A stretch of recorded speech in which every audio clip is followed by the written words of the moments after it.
Bom, bem-vindos todos a esse nosso evento, Fórum de Monografias, que é um dos eventos da Sociedade Brasileira de Psicologia Analítica, que já tem 43 anos, é isso mesmo? 43 ou 44, Renato? Acho que 43, né? Fez 43 anos, eu acho.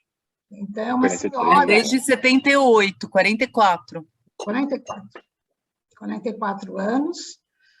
E tem apresentado vários programas, inclusive online, bem interessantes, sofisticados, readaptados para essa possibilidade de rede, né? Além do curso de formação, cujo resultado a gente tem a apresentação da monografia aqui. Tem muitos eventos interessantes, cursos de fundamento, cursos públicos, de férias, assuntos diversos, né? Ou diversos são os assuntos também aqui do Fórum de Monografias. Eu estava relembrando com o Guilherme, né, a variedade, a pluralidade de temas e de membros analistas que a gente tem na nossa comunidade, porque a monografia, vocês sabem, eu acho que eu falo todas as vezes, mas é bom relembrar, é o último trabalho do curso de formação de analista. Cada um faz sua monografia, se apresenta uma banca interna para avaliação, e nesse momento, então, a pessoa é considerada, se passa na banca, tem um ritual de passagem mesmo para ser, então, membro analista, mas esse evento público do fórum pretende apresentar esse resultado de trabalho, né? Ainda fica mais um último ritual público, e, na verdade, não é um ritual obrigatório, mas uma oportunidade para os colegas apresentarem o seu trabalho, que fizeram com tanta dedicação, com tanto esmero, com tanto cuidado, porque exige um mergulho individual muito grande, né, para poder produzir um trabalho cuja a teoria da psicologia analítica demonstre mesmo essa imersão de psicologia profunda e de resultado na experiência da gente, né? Para poder fomentar um trabalho terapêutico dessa mesma intensidade e dimensão. Então, é interessante porque cada colega é pego por algum tema, por alguma imagem, cada um ao seu jeito, cada um com sua história, e desenvolvem trabalhos muito interessantes, o que a gente tem apresentado aqui desde o ano 2000. Né? Existe esse fórum, muitas monografias já foram apresentadas. A gente está agora tentando que algumas que já foram se façam de novo uma nova apresentação, porque agora tem essa dimensão online que facilita mais pessoas assistirem, né? Se não for presencial.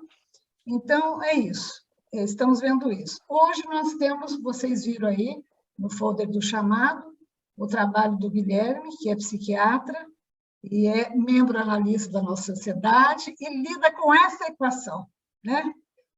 Os retratos do processo de individuação, né, do curso de formação de analista da sociedade, que é de uma generosidade grande, porque ele traz a si mesmo, a sua alma, o seu processamento de alma alquímica, através do estudo também do curso de formação, e faz um trabalho, para mim, maravilhoso, biscoito fino, pensando que o resultado é um resultado que ele usa o processo alquímico para pensar, vocês vão ver aí, além de outras generosas novas ideias da neurociências que ele, como psiquiatra, tem.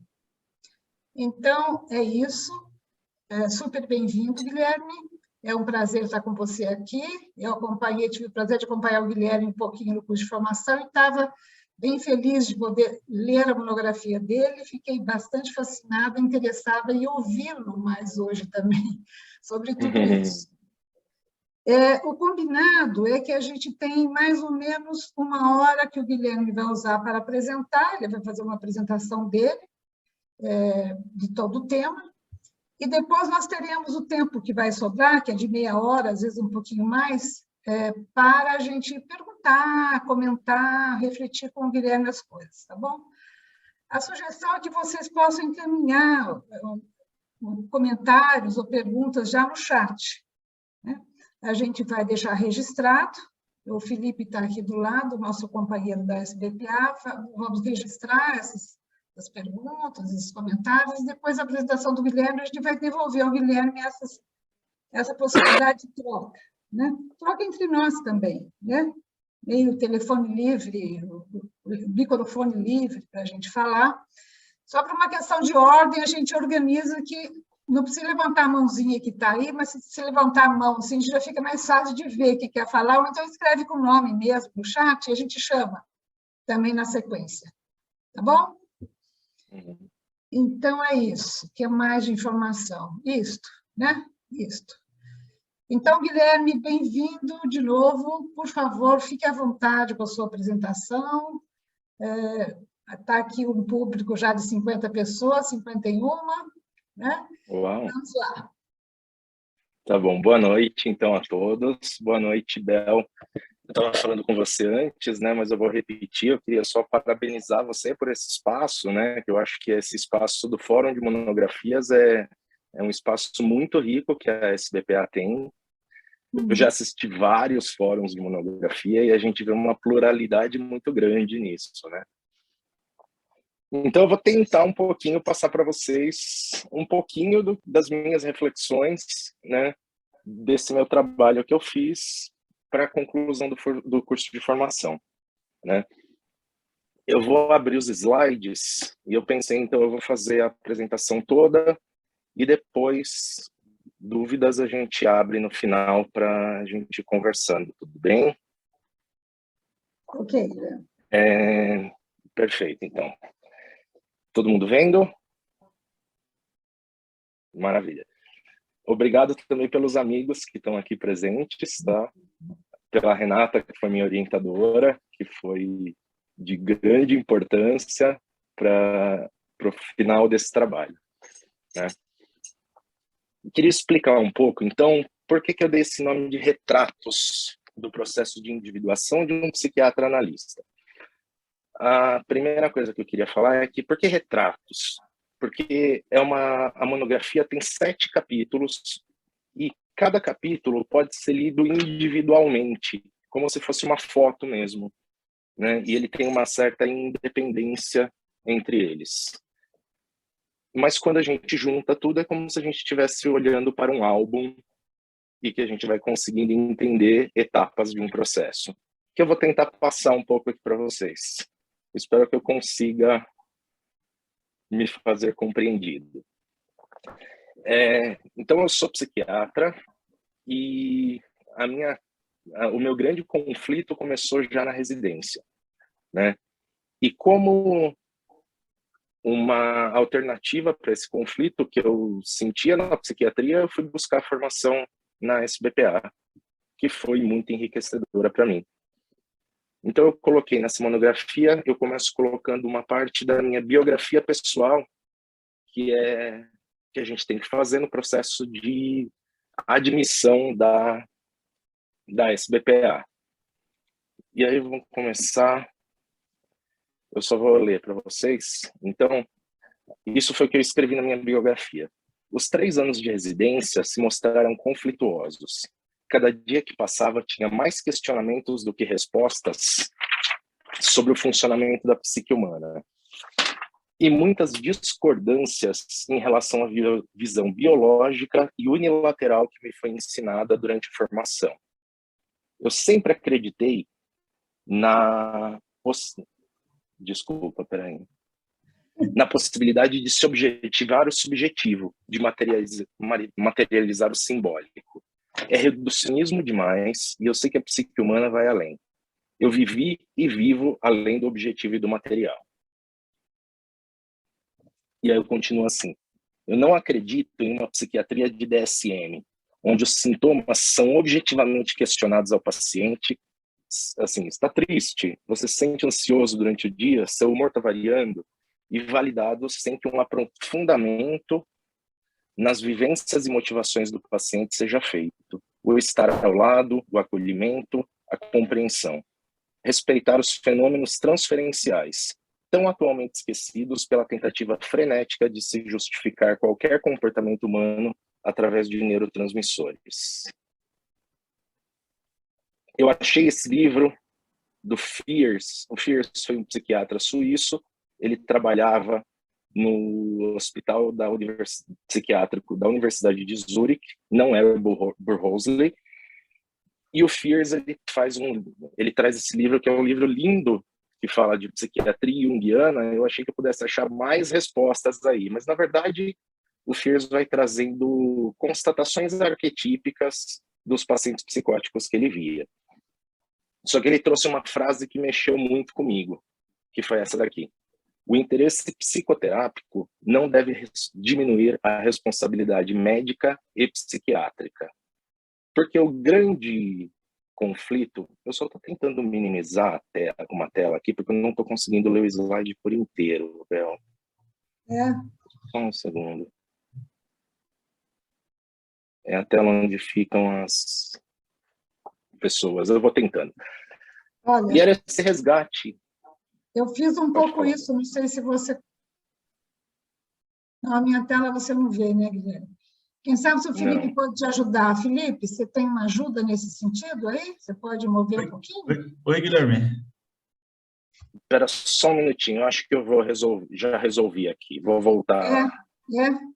Agora resolvi. Tá ótimo, pronto. Tá. Então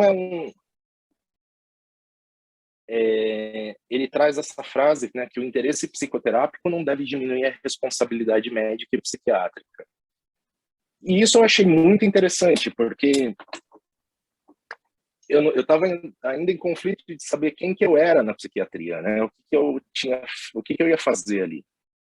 Então a dúvida era assim: como que eu incorporava novos conhecimentos adquiridos aí durante a formação na SBPA à minha prática psiquiátrica, né? E esse resgate do Hillman também no livro Suicídio e Alma, ele define psiquiatra, né, como animador ou inspirador da psique, né? Eu acho uma definição muito bonita, né? E as minhas dúvidas eram essas, né? O que eu vou ser ao final da formação? Um psiquiatra, um analista, ambos? Eu vou poder atender os pacientes em análise e medicar os pacientes ao mesmo tempo? Eu lembro que isso era um conflito enorme, que eu não sabia a resposta para isso. E eu acho que por isso eu acabei escrevendo essa monografia, para tentar encontrar um pouco de respostas nesse sentido, né? Porque remédios psiquiátricos são extremamente necessários, né? Medicação psiquiátrica é necessária, a gente ajuda, eu acredito em remédios, senão nem seria psiquiatra, né? Mas eu parti de uma hipótese aí. Qual foi a minha hipótese?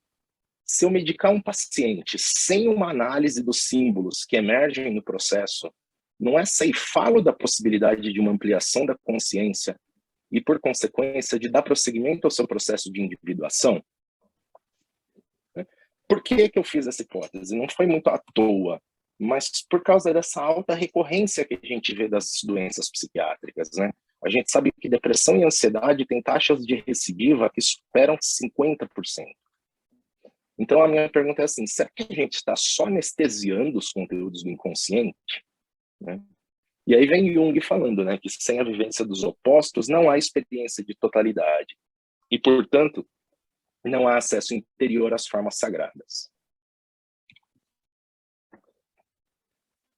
O Jung, eu falo que o Jung foi um neurocientista também, né?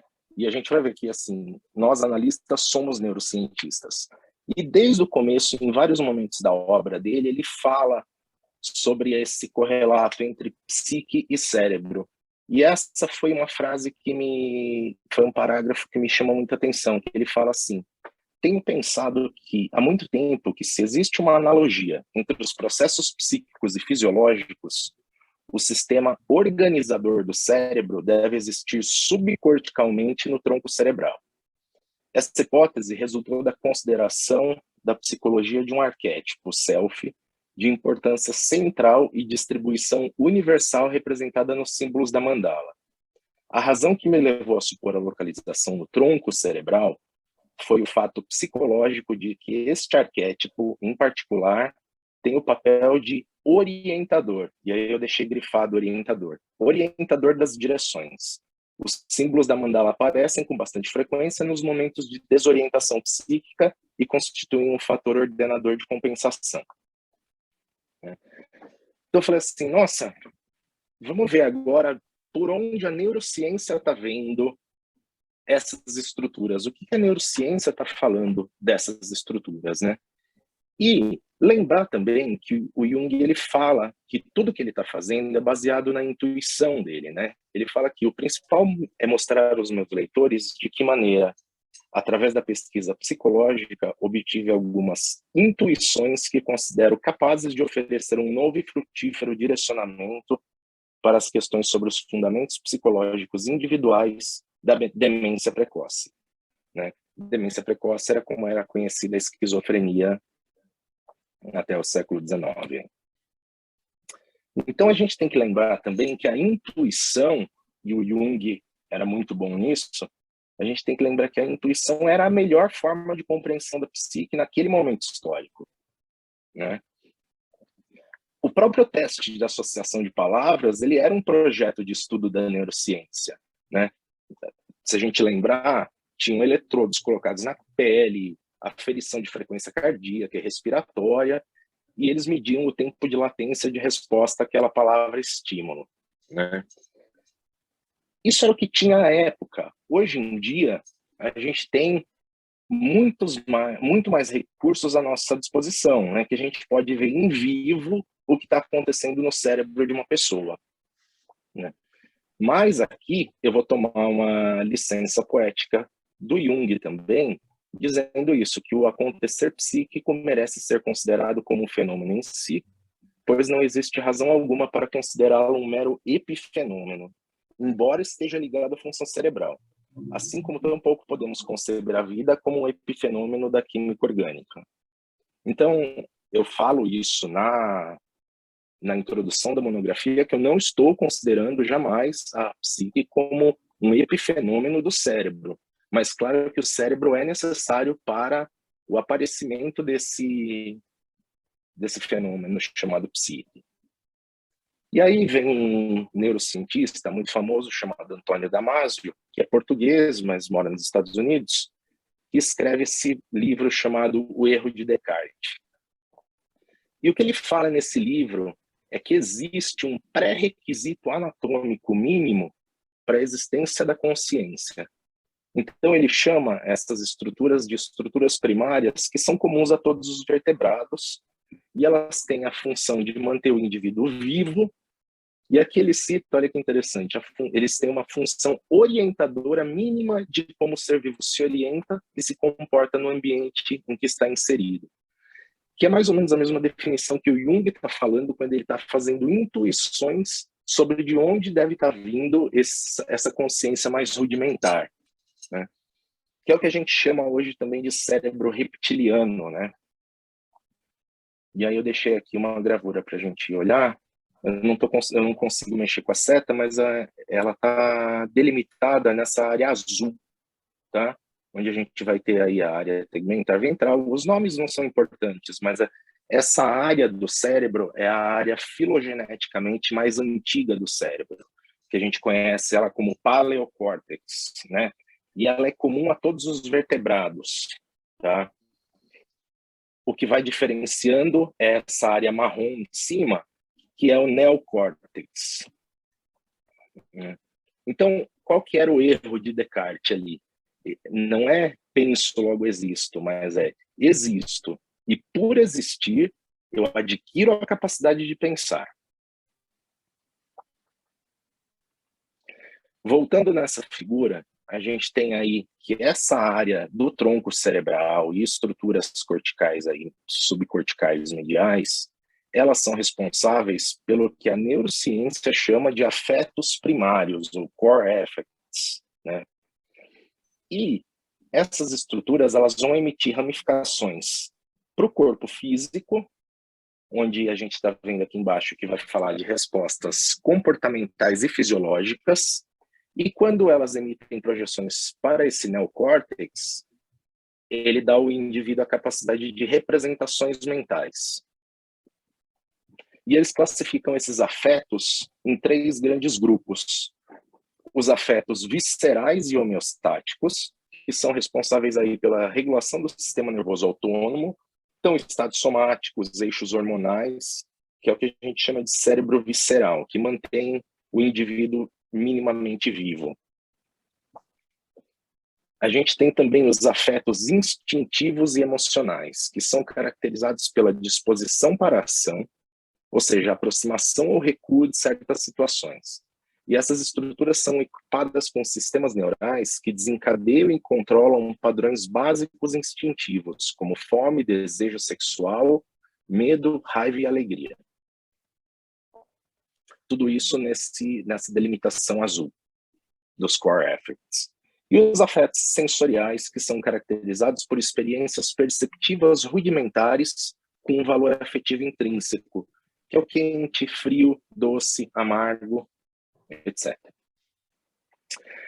Eu só voltando aqui, eu acho que essa figura lembra muito aquilo que o Jung fala para gente desse espectro, né, de instinto e arquétipo, né, sendo uma correlação biológica e espiritual da manifestação da psique, né?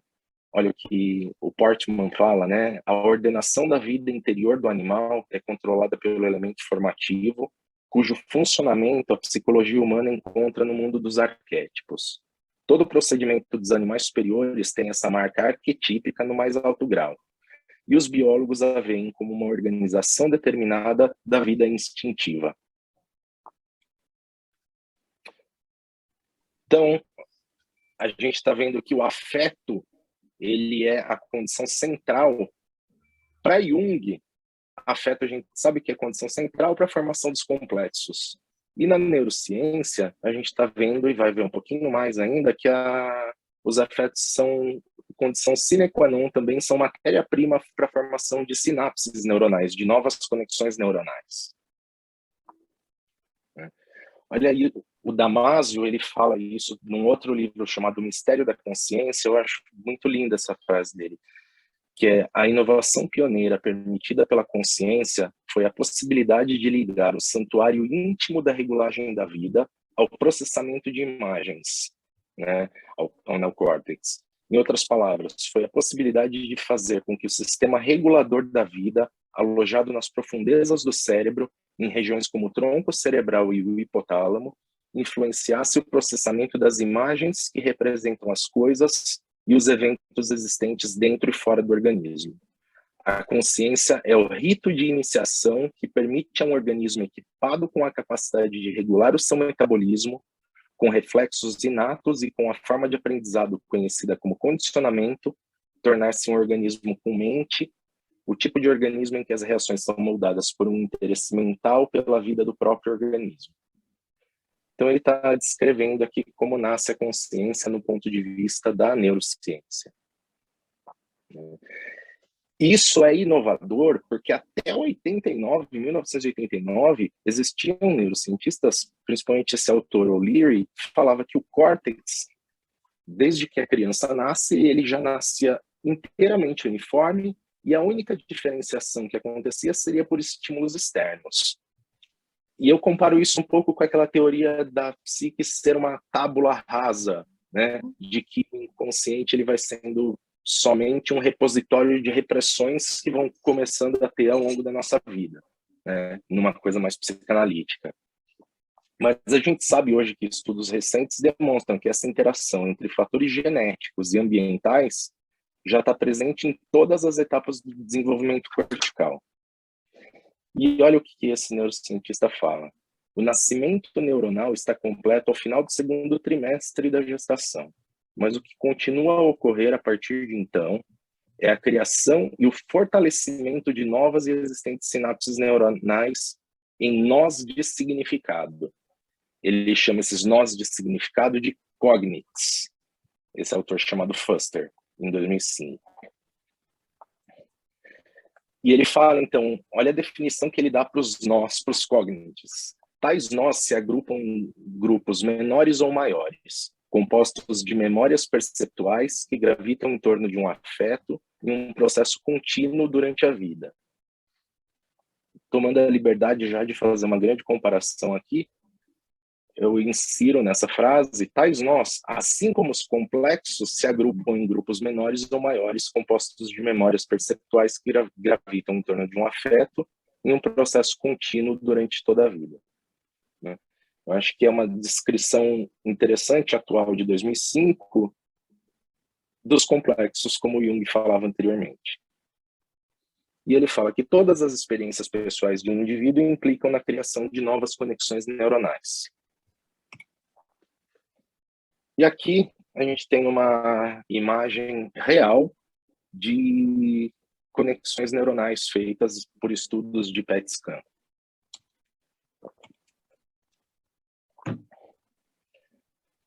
Então a gente vai falando então que esses grupos de cognites vão se ligando e dando origem a essas redes cerebrais que eu mostrei aí para vocês.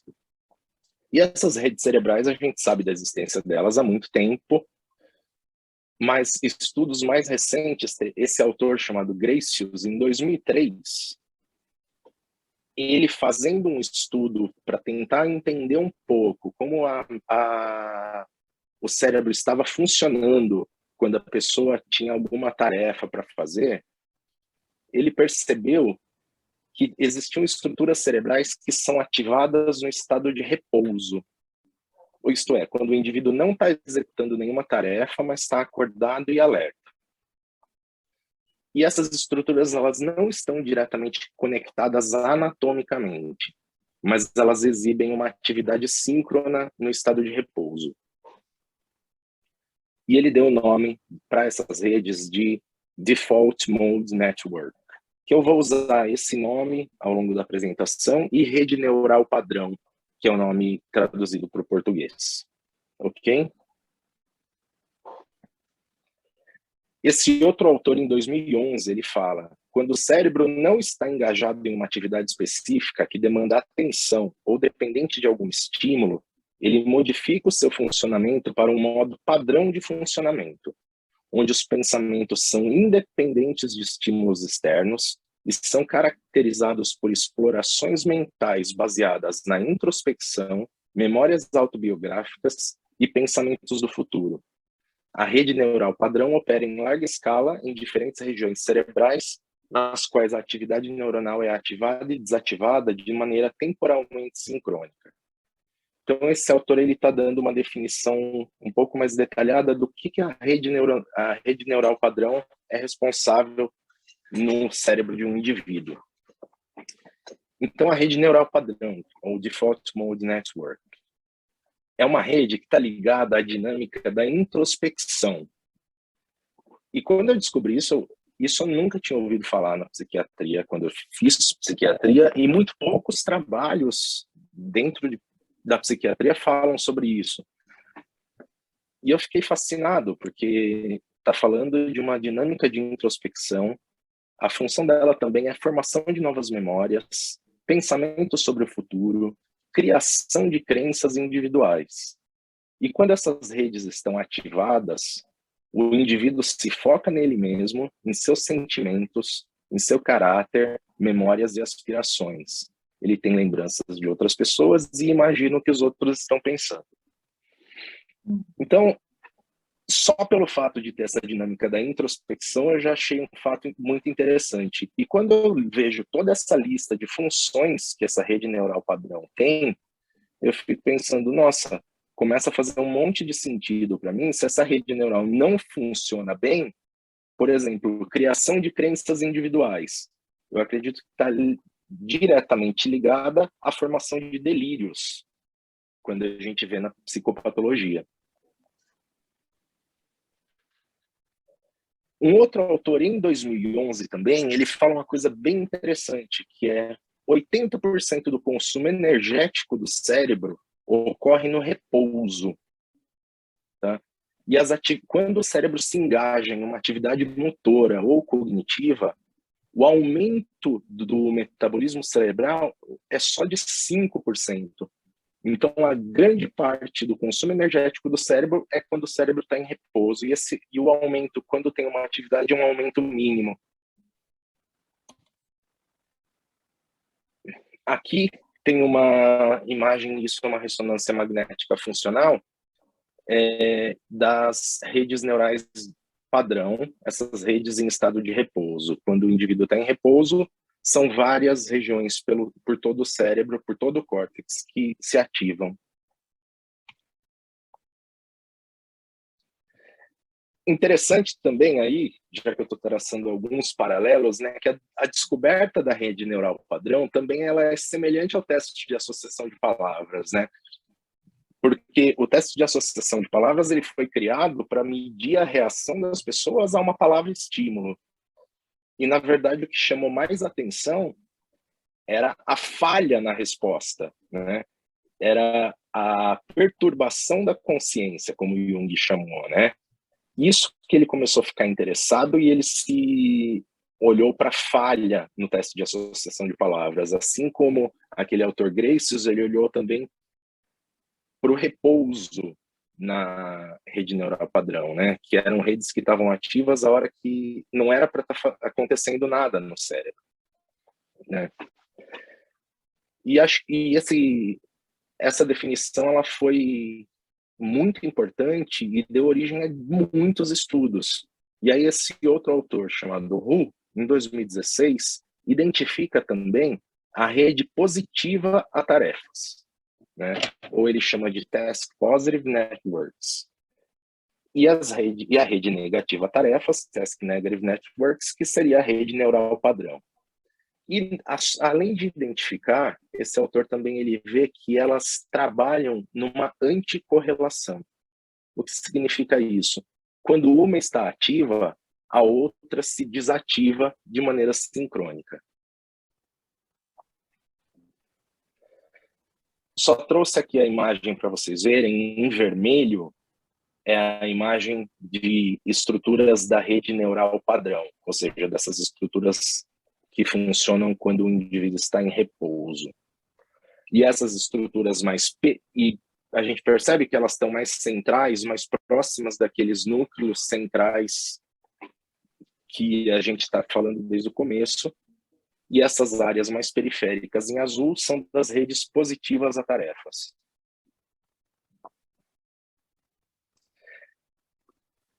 Dá para a gente pensar aqui também em como ser, né? Em Jung, quando ele fala em símbolos da transformação, das duas formas de pensar, né? Que ele vai falar para a gente do pensar dirigido e do pensar fantasioso, né? Olha como ele fala isso. Percebemos quase todos os dias como, ao adormecer, nossas fantasias se entrelaçam com os sonhos, de modo que entre os sonhos do dia e da noite a diferença não é tão grande. Temos, portanto, duas formas de pensar: o pensar dirigido e o sonhar ou fantasiar. O primeiro trabalha para a comunicação com elementos linguísticos, é trabalhoso e cansativo. O segundo trabalha sem esforço, por assim dizer, espontaneamente, com conteúdos encontrados prontos, e é dirigido por motivos inconscientes. O primeiro produz aquisições novas da adaptação, imita a realidade e procura agir sobre ela. O último afasta-se da realidade, liberta tendências subjetivas e é improdutivo com relação à adaptação. Isso aqui o Jung fala em símbolos da transformação, e eu trouxe porque eu acho muito interessante, que eu acho que ele, de alguma forma, ele está descrevendo um pouco desse mecanismo de funcionamento cerebral também. E olha que interessante também em relação ao gasto energético do cérebro, o Jung fala que a gente tem igualmente razões para supor que o inconsciente jamais se acha em repouso, no sentido de permanecer inativo, mas está sempre empenhado em agrupar e reagrupar seus conteúdos. Só em casos patológicos, tal atividade pode tornar-se completamente autônoma. De um modo normal, ela é coordenada com a consciência numa relação compensadora.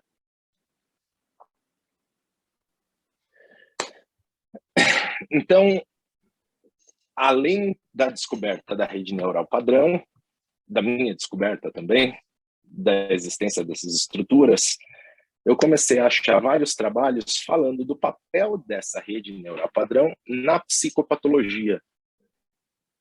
E aí acho que a coisa vai fazendo mais sentido ainda.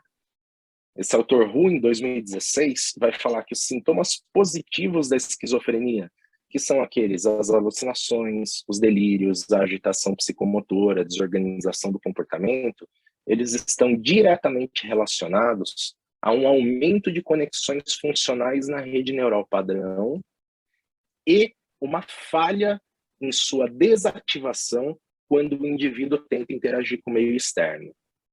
Então, existe uma hiperconectividade e também uma falha na desativação quando o indivíduo tenta se focar em alguma coisa. Ele fala, então, que esse aumento da conectividade leva a um aumento da ativação de córtex frontal e auditivo. Então, isso pode ser responsável pela presença de alucinações auditivas, pelo prejuízo na atenção e execução de tarefas, que são aí os conhecidos sintomas negativos da esquizofrenia, que até lá atrás era conhecida como demência precoce, porque era uma doença que acometia jovens, e como não tinha remédio ainda, eles tinham um declínio cognitivo muito rápido e incapacitante. Em 2017, tem muitos trabalhos, mas eu peguei só alguns, dando uma pincelada para a gente entender. Em 2017, sai um trabalho falando de hiperconectividade da rede neural padrão, principalmente aí em córtex medial pré-frontal ao córtex cingulado posterior, associado a sintomas depressivos. E ele considera essas regiões fundamentais para o aparecimento de sintomas afetivos, julgamentos negativos de si próprio e ruminações depressivas. Em 2019, um outro autor, ele estudando depressão, ele percebeu que a administração aguda de citalopram por via endovenosa, citalopram é um antidepressivo. A gente não tem a via endovenosa no Brasil, a gente tem ele em comprimido. Mas a administração aguda de citalopram por via endovenosa consegue regular a hiperativação dessas redes. E ele viu também que o uso contínuo de antidepressivos também diminui essa hiperconectividade. Em 2019, esse autor, ele estuda o transtorno de personalidade borderline e ele percebe uma associação na falha, na desativação da rede neural padrão, sem falha nas redes positivas a tarefas. Então, ou seja, o indivíduo consegue se focar e fazer alguma coisa, fazer alguma atividade que ele se propõe, ele não vai ter prejuízo cognitivo ou do pragmatismo. Mas a rede neural padrão está funcionando também e fazendo com que ele funcione com uma introspecção aumentada. E ele fala que pode ser por isso um pouco que os borders têm dificuldade em diferenciar a realidade da fantasia. O último estudo que eu trouxe é esse daqui de 2020, que é sobre transtorno afetivo bipolar, também falando de hiperconectividade, e essas hiperconectividade acarretando sintomas psicóticos, e uma outra hiperconectividade aqui causando um aumento da atenção voltada para estímulos externos e, ultimamente, quadros maníacos, onde o paciente está extremamente voltado para o meio externo, desatento, tudo chama a atenção dele, acelerado.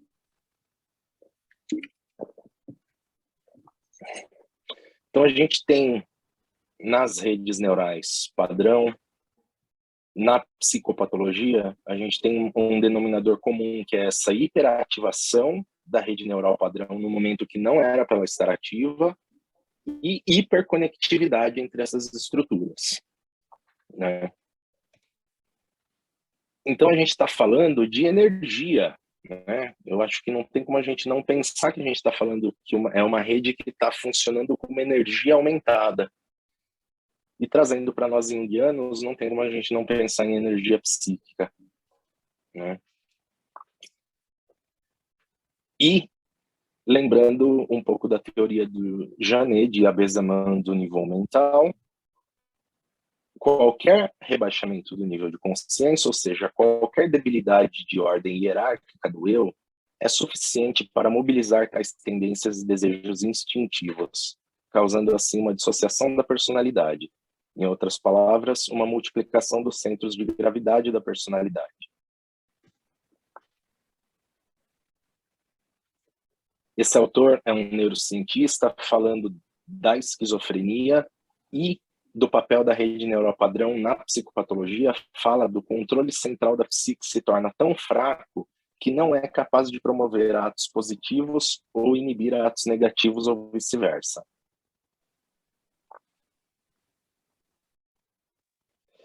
Então, a gente fala que aparentemente é necessário um determinado quantum energético para que os conteúdos venham à tona, né?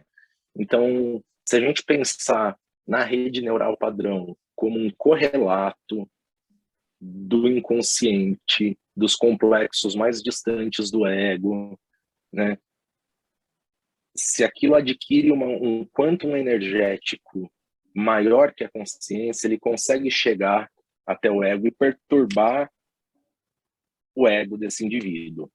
E o que vai determinar como esse indivíduo vai reagir é o quanto esse ego consegue resistir a esses impulsos que emergem, né? Eu acho que isso também lembra a gente daquilo que o Jung fala, que a doença não é uma entidade nova que vem para o indivíduo, né? Ela é uma exacerbação do normal, né? As coisas têm um funcionamento, e quando esse funcionamento fica exacerbado, a gente tem a patologia, a gente tem a psicopatologia. Esse outro autor refere ao aparecimento de sintomas como circuitos que se autoativam, e eles acabam chamando isso de focos parasitas, né? E é interessante essa palavra de focos parasitas, porque eu acho também que é a mesma definição de complexo do Jung. E o Jung falava que as alucinações auditivas são complexos que o indivíduo está ouvindo, né? Como ele fala do complexo, por causa da sua intensidade, o complexo assambarca a maior parte da atividade cerebral. E isso de tal forma que ao menos uma grande parte dos impulsos relacionados a outras áreas desaparece. Assim, não é difícil perceber a criação de um estado cerebral pelo domínio e enrijecimento de um complexo equivalente a uma destruição maior ou menor do cérebro. Isso é Jung falando em Psicogênese das Doenças Mentais, ainda, volume 3. É bem precoce na obra. Então, essa é uma função pouco estudada ainda na psiquiatria, mas a gente está vendo que medicações psicotrópicas podem auxiliar modulando a ativação e desativação da rede neural padrão. Por exemplo, esse estudo que eu citei do citalopram EV. Só que ainda a gente estuda os efeitos das medicações na sinapse neuronal. A gente não estuda como esse efeito se dá como um todo, no cérebro como um todo.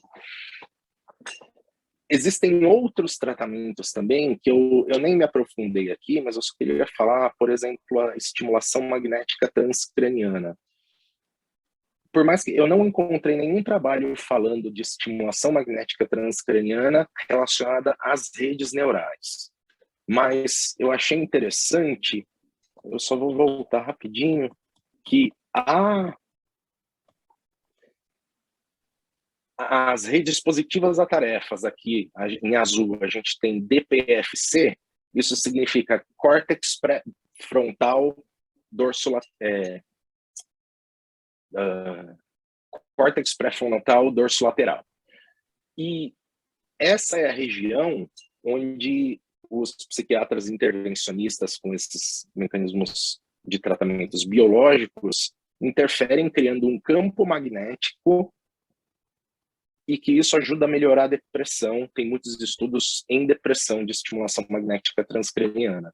E eu achei interessante ser nesse local aqui, porque é como se estivesse recrutando de novo a ativação da rede positiva a tarefas, né? Eu vou tentar passar mais rapidinho para voltar.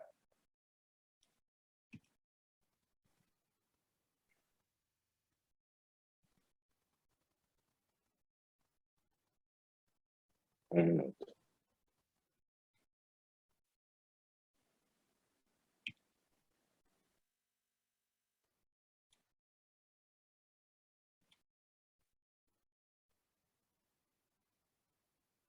Pronto, a gente voltou nos focos parasitas, né?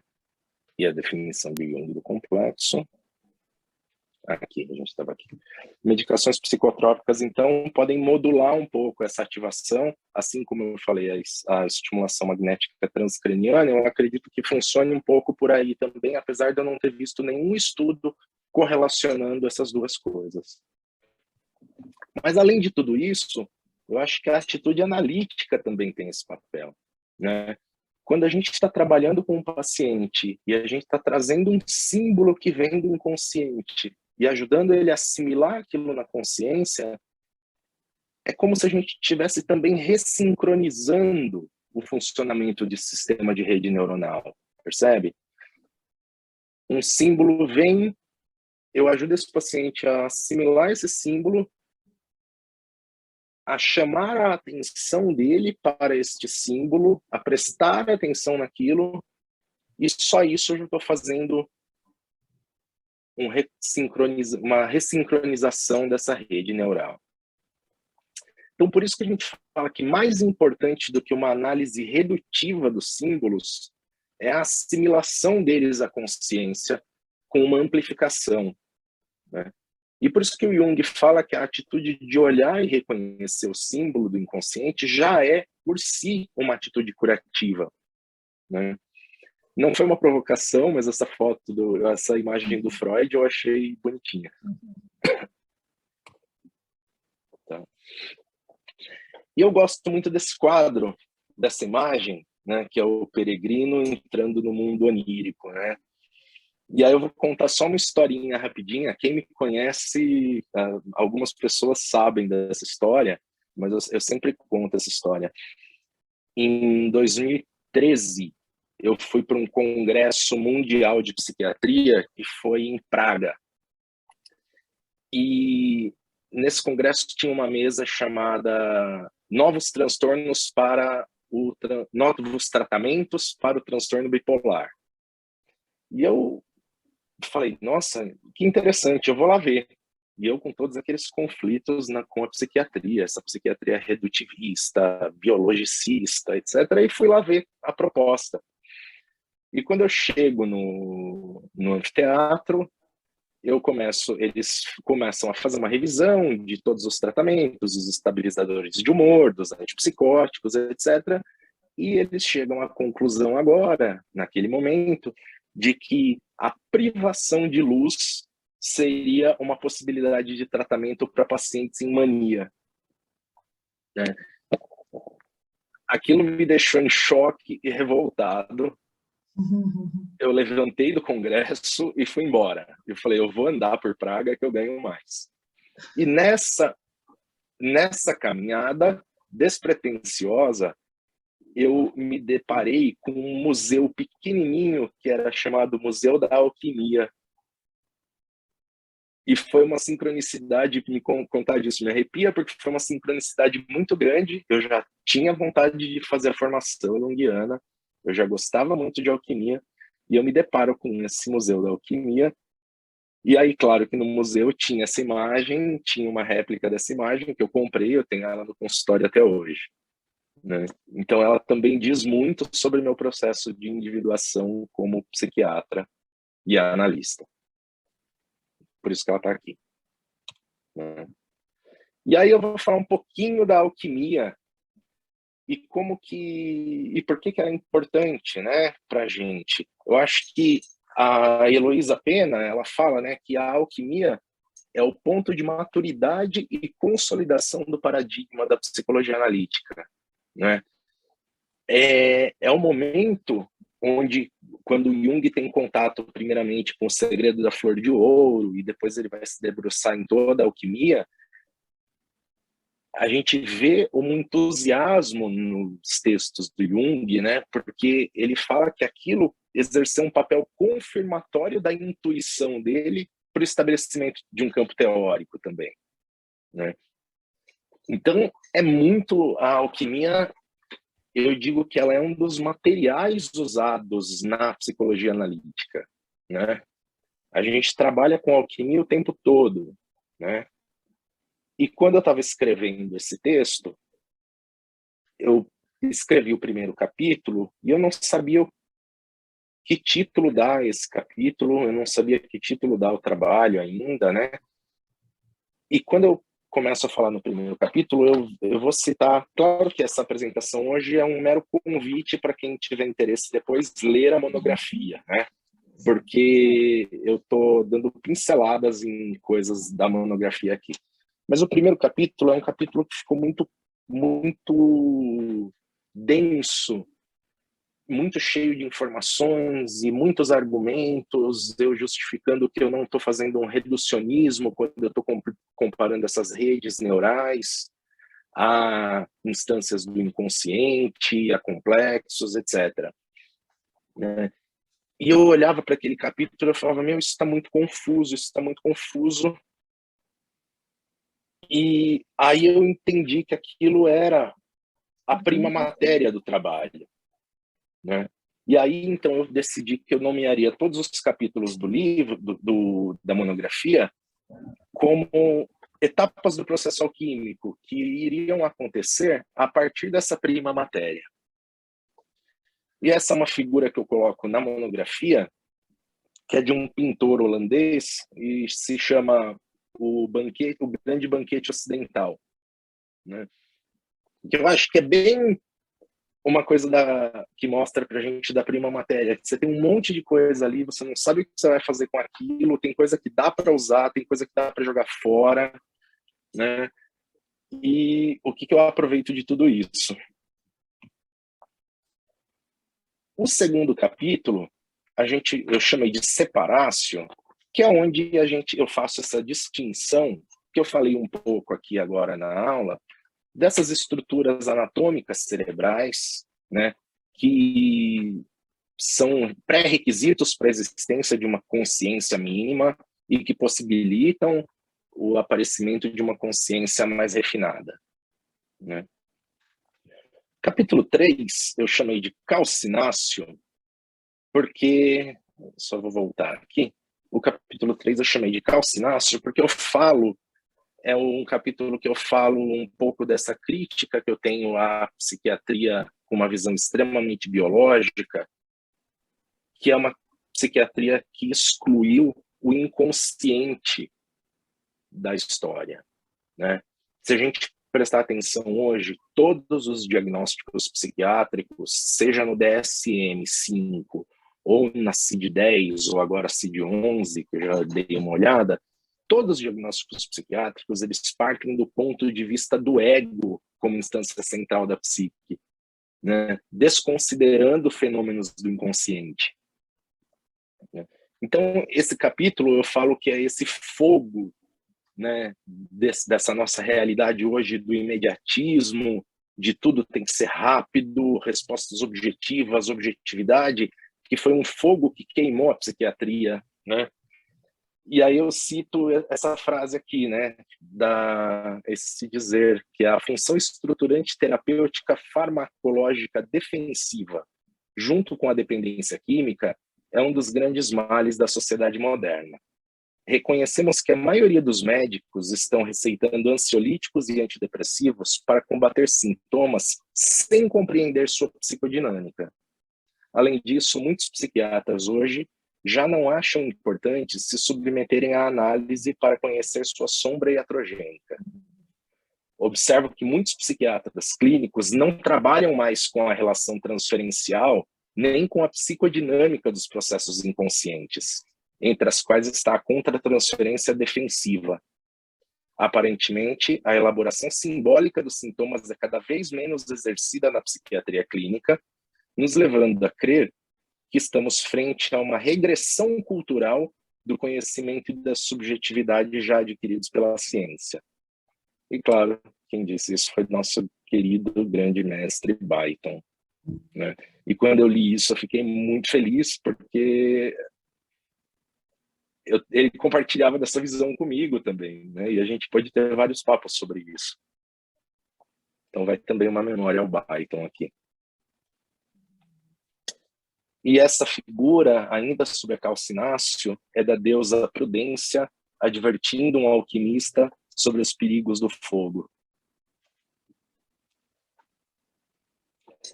Sublimácio é o próximo capítulo. Então a gente teve essa queima que tira o que não presta, o que é desprezível, mas também tira o que pode ser essencial, né? E evapora. Então o capítulo da sublimácio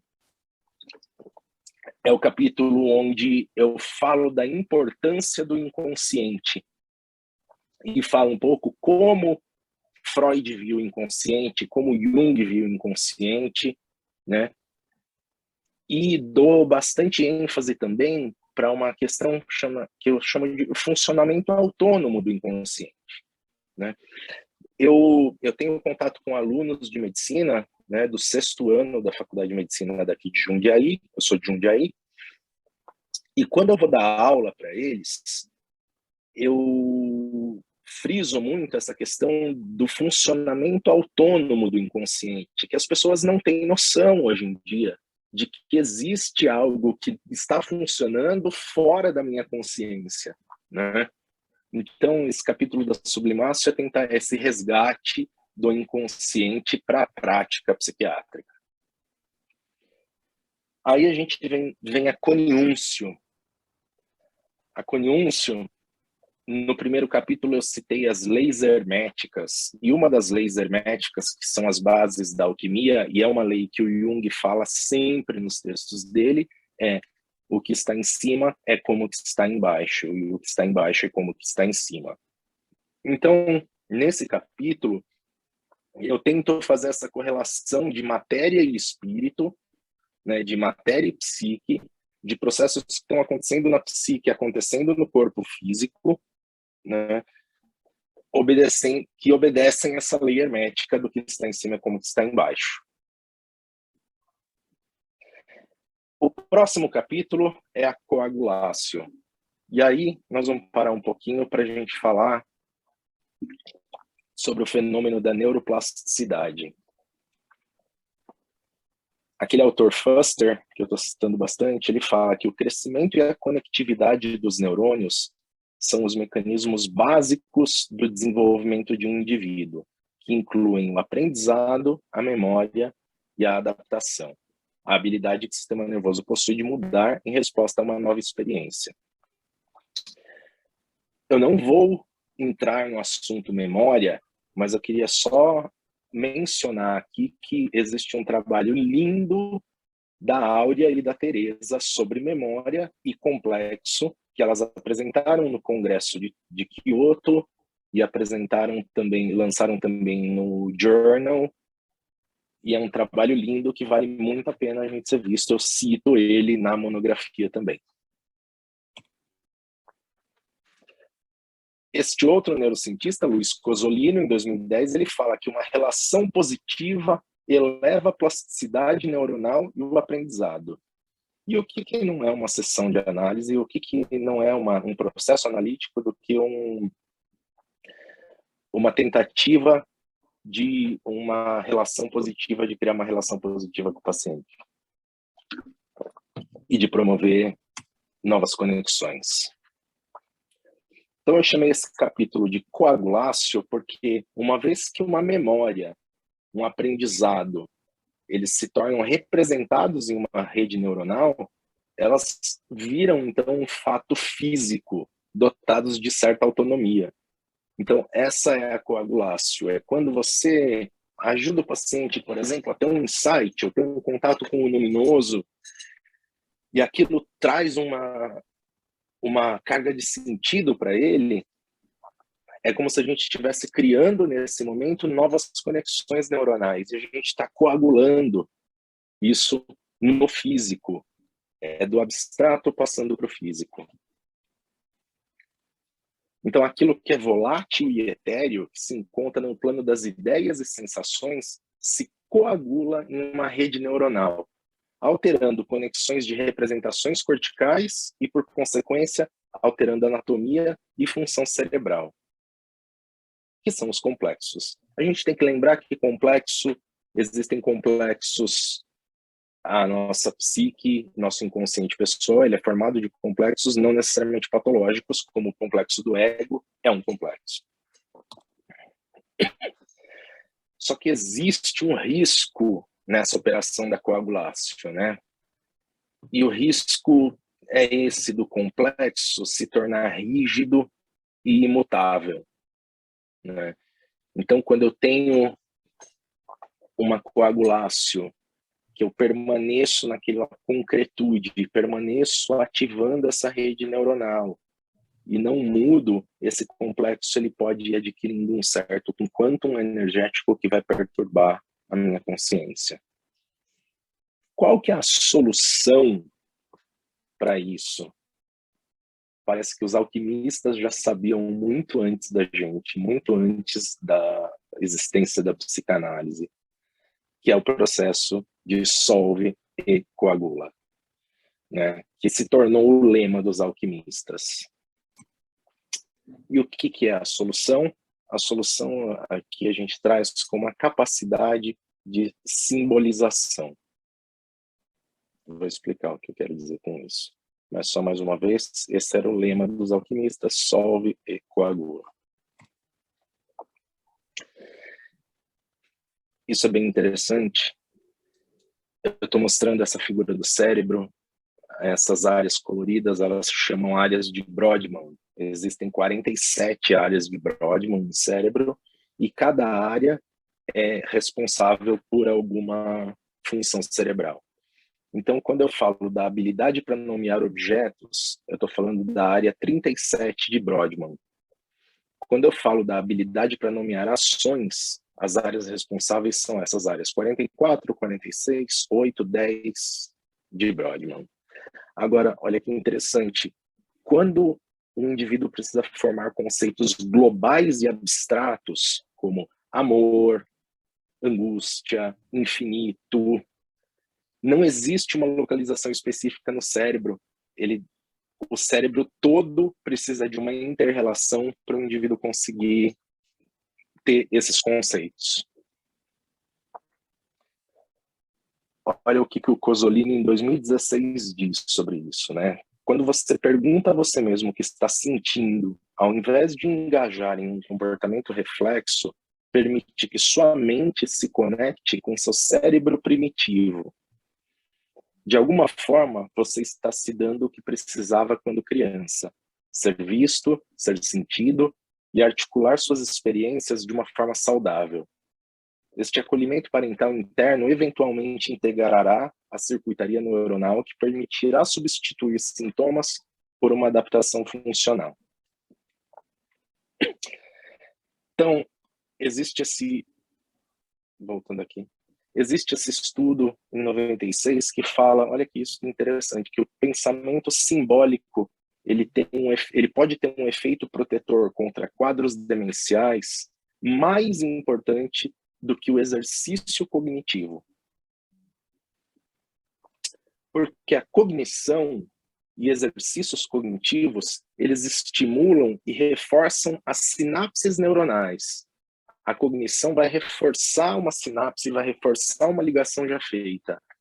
Agora, quando eu trago a simbolização vai transcender conexão sináptica e vai ativar a psique e cérebro como um todo.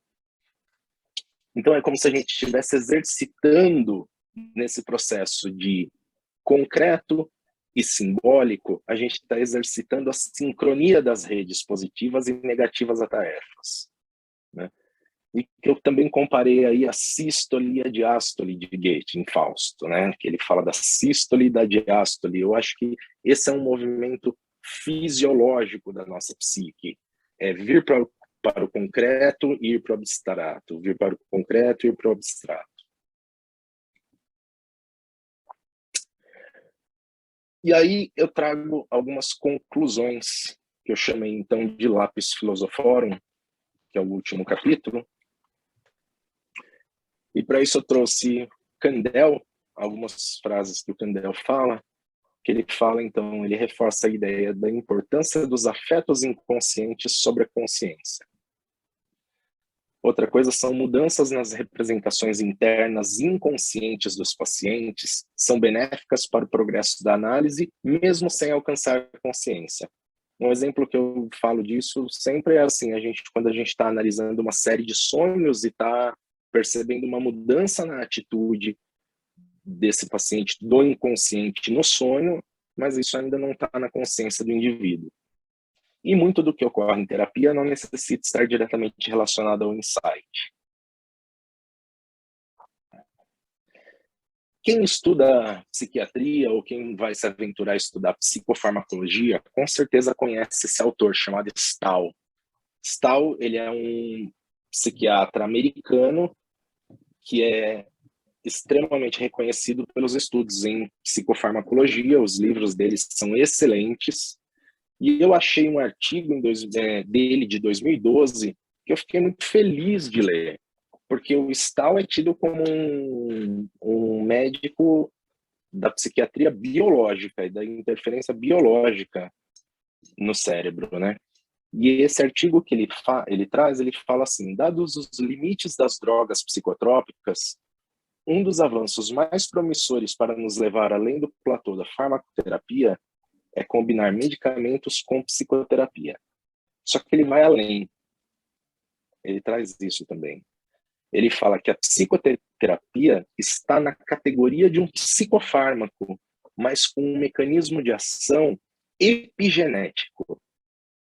Quando eu li isso, eu achei isso fenomenal, isso me acalmou o coração e isso transforma todos nós analistas também em médicos da psique. E pensar que ele está considerando psicoterapia como um fármaco com um mecanismo de ação diferente, que é o mecanismo de ação da epigenética, também me responde uma pergunta que eu tinha lá: será que eu posso atender esse paciente em análise e medicar esse paciente ao mesmo tempo? Contanto que eu esteja sabendo o que eu estou fazendo, sim, eu posso. Trazer um pouquinho, então, dessas limitações das medicações psiquiátricas, né? Até hoje, as medicações psiquiátricas, elas têm um denominador comum, que é a atuação na sinapse neuronal e na lentificação da transmissão elétrica. Tá? Isso é o denominador comum. A gente fala que as medicações psiquiátricas ainda estão na sinapse neuronal, né? Com isso, diminuindo a transmissão elétrica, claro que elas vão diminuir o quantum energético de um complexo, né? Elas, claro que vão minimizar a hiperativação da rede neural padrão, mas existem efeitos colaterais aí. Não estou falando de efeitos colaterais físicos, mas estou falando de efeitos colaterais psíquicos. Muitos pacientes se queixam de uma anestesia afetiva tomando antidepressivos e de um embotamento afetivo quando tomam antipsicóticos, né? E eu acho que aí a gente pode reforçar um pouco aquela rigidez da coaguláceo que eu estava falando e manter o paciente na vivência do concreto. Manter o paciente na vivência do concreto torna mais difícil o contato dele com o luminoso, com experiências luminosas, simbólicas, que a gente precisa para a fisiologia da psique. Então, a gente impede que a psique se mostre por inteiro. Não se mostra. Oi, Bel. Você falou se mostra, não se mostra ali, né? A gente não permite que ela se mostre, né? Não permite que ela se mostre. E o que a psique deseja é se manifestar por inteiro. E aí, eu vou trazer um pouquinho só disso, porque psique é alma, mente, e delos, é claro, manifesto. A gente está vendo hoje uma onda de estudos de drogas psicodélicas nos tratamentos das doenças mentais, dos transtornos mentais, né? Por que a gente está vendo isso, né? Essas drogas, elas tornam os indivíduos mais alertas e toda a experiência vivida inclui a consciência no processo.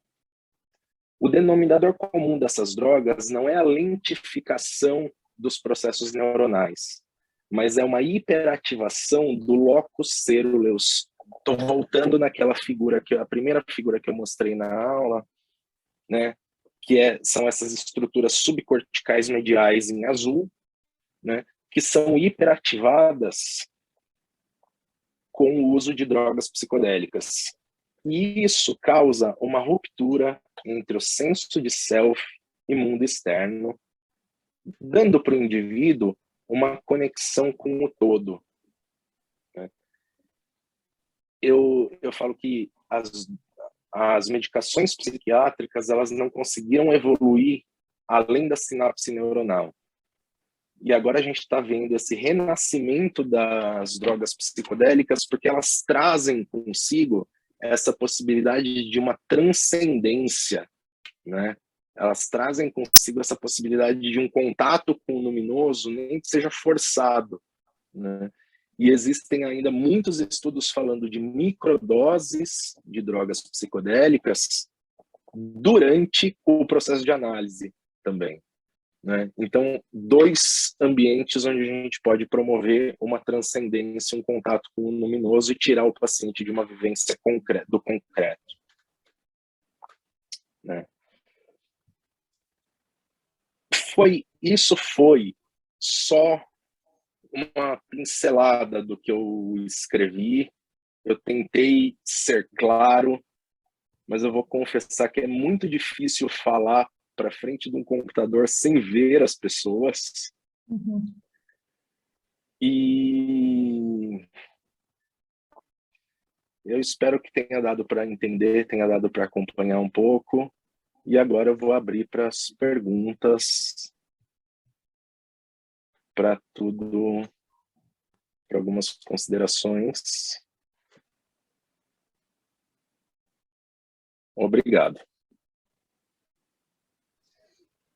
Guilherme, que ótimo você trazer isso, que é do ponto de vista do conhecimento neurológico, neuronal, das suas redes padrão neuronais, aí, neural, complexo para a gente que não é médico ou psiquiatra, né? Mas muito pedagógico o jeito que você trouxe, as áreas cerebrais, a ativação e tal, e muitas coisas novas, né? Primeira ideia de que 80% do cérebro se desenvolve mais no repouso, para mim foi o máximo de informação. Pois é. É surpreendente, né? É muito surpreendente mesmo. E que nesse tempo, então, o inconsciente fica agrupando e reagrupando conteúdos. Como a nossa consciência precisa baixar, né? A coisa vigil, solar, para poder essas coisas todas acontecerem, né?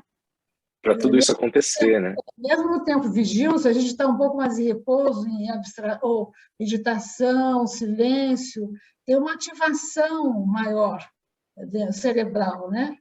É muito, muito legal. E só para o que eu acho mais bonito de tudo isso, né, é como o Jung tinha essa capacidade de ter uma intuição e de se aprofundar tanto, de perceber esse tipo de funcionamento, né? Que a gente consegue hoje comprovar com um monte de estudos. Claro que a gente não precisa comprovar, não é? A gente não está aqui, ainda bem também que a gente não está aqui numa postura científica cartesiana, né? Mas como todas essas coisas se conversam, né? E como tudo isso pode ditar muitas coisas na nossa prática. Essa rede que você faz é interessante, porque até o seu PowerPoint você vai em rede, né? Para cima, vai para baixo, você montou uma rede, né? Ficou muito ilustrativo de imagem para aquilo que você estava falando também, né? Essa coisa do Jung é tão profundamente que ativava intuitivamente todas as conexões simbólicas e neuronais. Eu acho que esse é o grande lance do seu trabalho de apresentação, né? Muito legal, muito. Sim. Eu estou vendo aqui muita gente... Diga. E aí eu não falei aqui na apresentação, mas só para complementar essa questão da intuição, que a intuição é o sexto sentido, né? E é o sentido que foi deixado de lado no período pós-iluminismo, né? Assim, é esse sentido que é desprezado, né? desprezado pela ciência moderna, né? Uhum.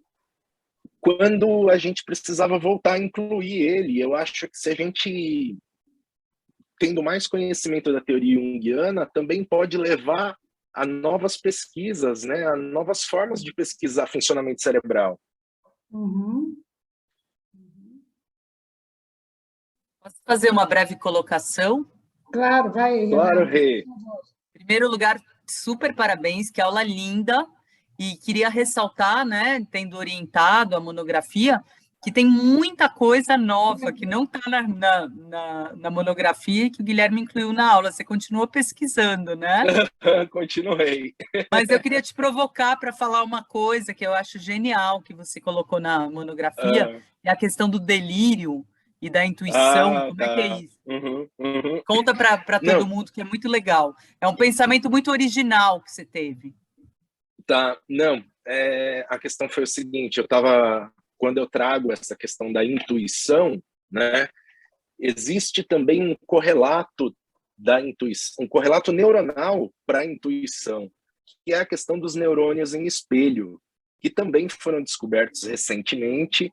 E o que são essas estruturas? São estruturas que são capazes de perceber estímulos que não estão na nossa consciência e que também também permite com que a gente capte estados emocionais dos outros, né? Uhum. Se a gente colocar, então, os neurônios em espelho como mais um instrumento do nosso sensório, do nosso aparelho sensorial, né? Eu tenho, então, as alucinações. O que são as alucinações? São alterações da sensopercepção. A gente pode ter, então, a gente descreve na psicopatologia alucinações auditivas, alucinações visuais, olfativas, gustativas e táteis. Se eu trouxer o aparelho perceptivo de neurônios em espelho como correlato de intuição para este membro sensorial, eu posso falar, então, que o delírio, que a gente fala que são as alterações nas crenças do indivíduo, o delírio ele nada mais é também do que uma alucinação da intuição, que seria esse sexto sentido. Então, coloca tudo isso no mesmo patamar, que é o mesmo sintoma, né? Delírio e alucinação são a mesma, podem ser psicopatologicamente iguais. Quando eu falo que um delírio é uma alucinação deste componente sensório chamado intuição. Expliquei? Eu gostei É uma bastante. ideia super original, é Muito. uma contribuição que você faz com a sua criatividade. Achei genial, muito legal. Obrigado. Obrigado. Parabéns de novo. Obrigado.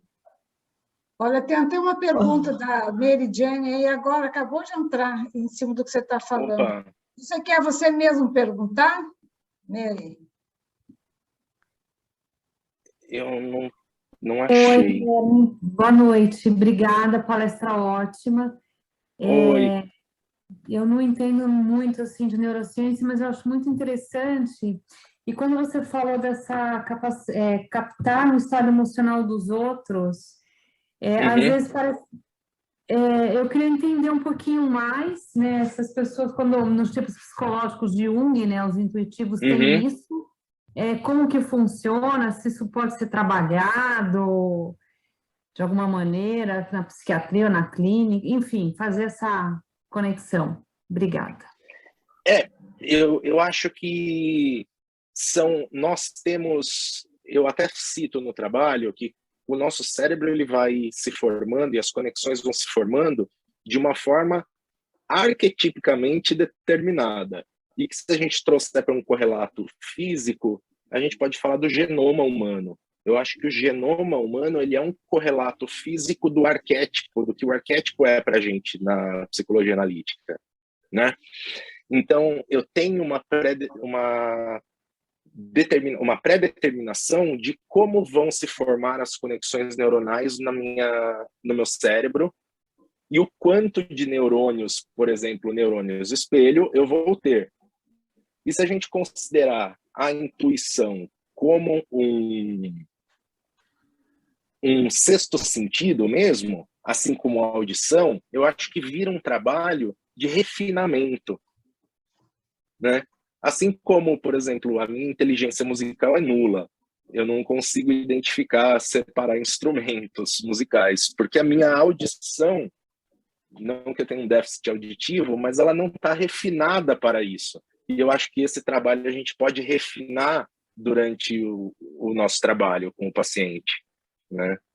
Assim, acho que talvez trazer à tona assim, tá, você está me contando isso, mas isso te cheira o quê?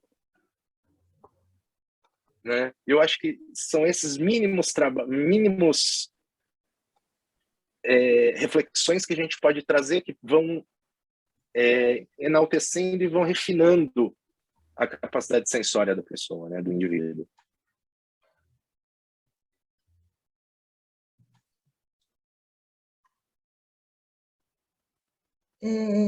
Eu fiquei muito mobilizada aqui, viu, Guilherme? Agora você me aparece com essa ideia de que alucinação e delírio. É que não ia dar para falar tudo intuição, no... É como se a intuição fosse uma apreensão de uma inteligência de algo que está acontecendo, que eu sei, mas não sei que eu sei, mas eu ainda não sei, mas já sei, alguma coisa assim. Já foi captada, não pela via consciente. Isso. Você está com isso? Será que é isso? Estou tentando entender, tá? Você está sugerindo, tudo bem? Eu estou assim, embasbacada, assim. Mas, e assim, quase não conseguindo pôr em palavras bem o que está me vindo, mas vê se é isso. Você está com essa afirmação que a Renata quis que você destacasse, assim, quase que assim, querendo dizer da pérola que existe dentro de um delírio, sei lá, da semente de saúde que está lá, se você não achar que aquilo foi um desacerto, uma bobagem. E é isso que você quer dizer, olha, por trás disso que parece tão sem sentido, não só o paciente pode estar muito despreparado para formular, para expressar, como também quem o escuta. Sim. Então, por isso a gente chama de patologia uma riqueza que está ainda incontida na nossa linguagem. Será que é isso? Estou tentando. E é por isso que você falou a alucinação da intuição, é algo que ele teria intuído, mas não sabe ainda. Que é uma intuição, que vem como uma intuição, muito entre aspas, errada, né? E aí eu acho que seria o erro de uma intuição que está fora do controle daquele indivíduo ainda, né? E é uma ideia que vem pronta para ele. Eu acho que, como símbolo, a gente pode trabalhar esse delírio, essa ideia, né, numa interpretação simbólica para ajudar esse indivíduo, esse paciente, a integrar isso na consciência. Mas acho que eu estou falando ainda no aparecimento da patologia, entendeu? Sim, você não deixa de chamar de patologia, porque por estar aí, porque vem pronta e porque ele não sabe o que fazer com aquilo. Então, isso acaba que pode ser uma grande riqueza, mas se torna uma incompetência, né? Para ele, essa riqueza presta um desserviço, vamos dizer, porque ele não dá conta dela. Estou arriscando, tá? Exato. É que aí você está indo agora posterior ao que eu falei. Eu acho que aí agora é o desdobramento, né, do que eu estava falando. Né? É assim, como lidar com isso agora na prática clínica, né? Se a gente pensa dessa forma, como que a gente vai lidar com isso, então, né? Qual vai ser minha postura, qual vai ser minha conduta frente a este fenômeno?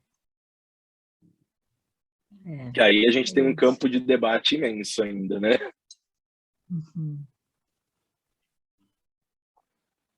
Eu achei muito rica essa possibilidade de fazer essa ligação da neurologia com os complexos. Muito legal esse trabalho. Gostaria de beber mais dessa fonte. Me agrada muito essa visão. Obrigado. Agora, só com relação à questão da intuição, eu, como um tipo intuitivo, minha vida toda falei, isso é coisa da minha cabeça ou é intuição? Tem uma direção disso, né? Exato. Até depois de perceber que eu estava bastante terapeutizada e que era intuição, sim. E que era assim, né? E que eu tenho que confiar nela mesmo, né? Porque eu já estava terapeutizada, né? Já tinha...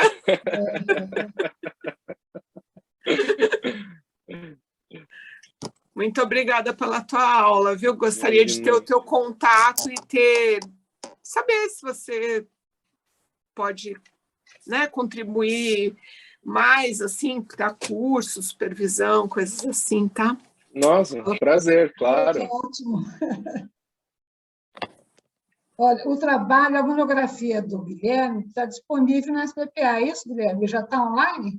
Então, Bel, eu já mandei faz tempo já, mas eu não vi online ainda não, viu? Eu mandei o PDF, mas eu acho que não foi postado ainda. Mas, por favor, vocês podem pesquisar, tem o link no site da SPPA, então façam perguntas lá, que alguém localiza se está disponibilizado pelo Guilherme, vocês podem consultar, tá bom? Eu já Você disponibilizei. ficou mais interessada no... Não é? Agora, eu quero fazer uma provocação. O Lucas Matos está aqui, toda hora fazendo um comentário. E o Lucas é um colega também psiquiatra, que fez uma apresentação no Conversas Arquetípicas com a gente, um dos eventos da SPPA, exatamente falando sobre esse último tema que você coloca, Guilherme, sobre psicodélico, né? Psicoterapia mais psicodelia, né?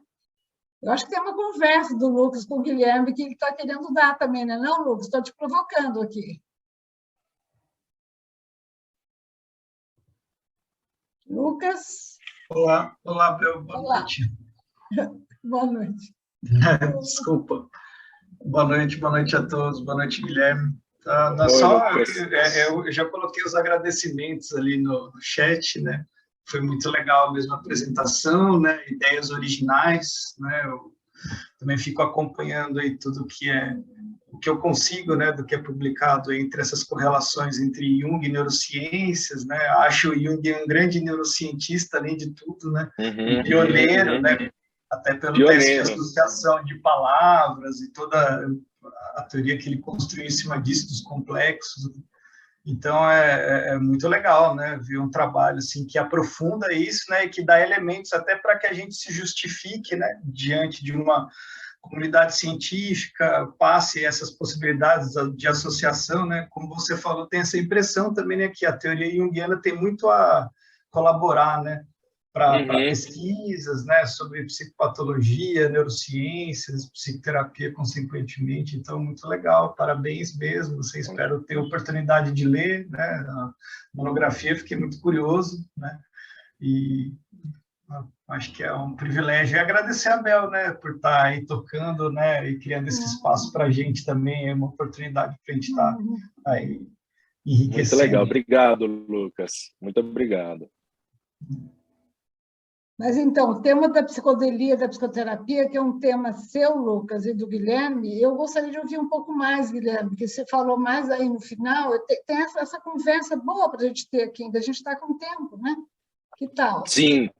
Então, eu perdi o Moitará desse ano, que foi sobre isso, né? Eu não pude estar presente no Moitará desse ano. E eu acho que é uma área que eu me atrevi só um pouquinho a falar dela, porque eu não tenho ainda, eu estou buscando conhecimentos ainda suficientes para ela, né? Porque eu acho que é uma área extremamente rica, mas eu acho que tem muito a ver com a limitação que as drogas psiquiátricas chegaram, né? E que essa conduta de um olhar biológico da psique chegou num limite, né? Eu vi um fenômeno, eu vou mudar um pouquinho do caminho, mas aí eu queria ouvir o Lucas, né? Tem um fenômeno curioso que acontece também. Os Estados Unidos é um país onde eles fazem propaganda de remédio na TV aberta diariamente, né? E eu morei lá, né? E eu vou sempre para lá porque eu tenho amigos, etc. E depois que eu comecei a fazer psiquiatria, eu fui me prestando muita atenção nisso, né? Quantos comerciais de antidepressivos tinham na TV? Né? Muito comercial em todos os canais, falando, se você não está se sentindo bem, peça para o seu médico prescrever, sei lá, duloxetina, qualquer coisa, né? E aí um fenômeno que eu fui observando ao longo do tempo foi assim, a última vez que eu fui para os Estados Unidos, que foi em fevereiro, agora, que eu fui para Nova York, tinham comerciais na TV de antipsicóticos. Puxa. Qual o objetivo? Eram antipsicóticos para potencializar o efeito dos antidepressivos.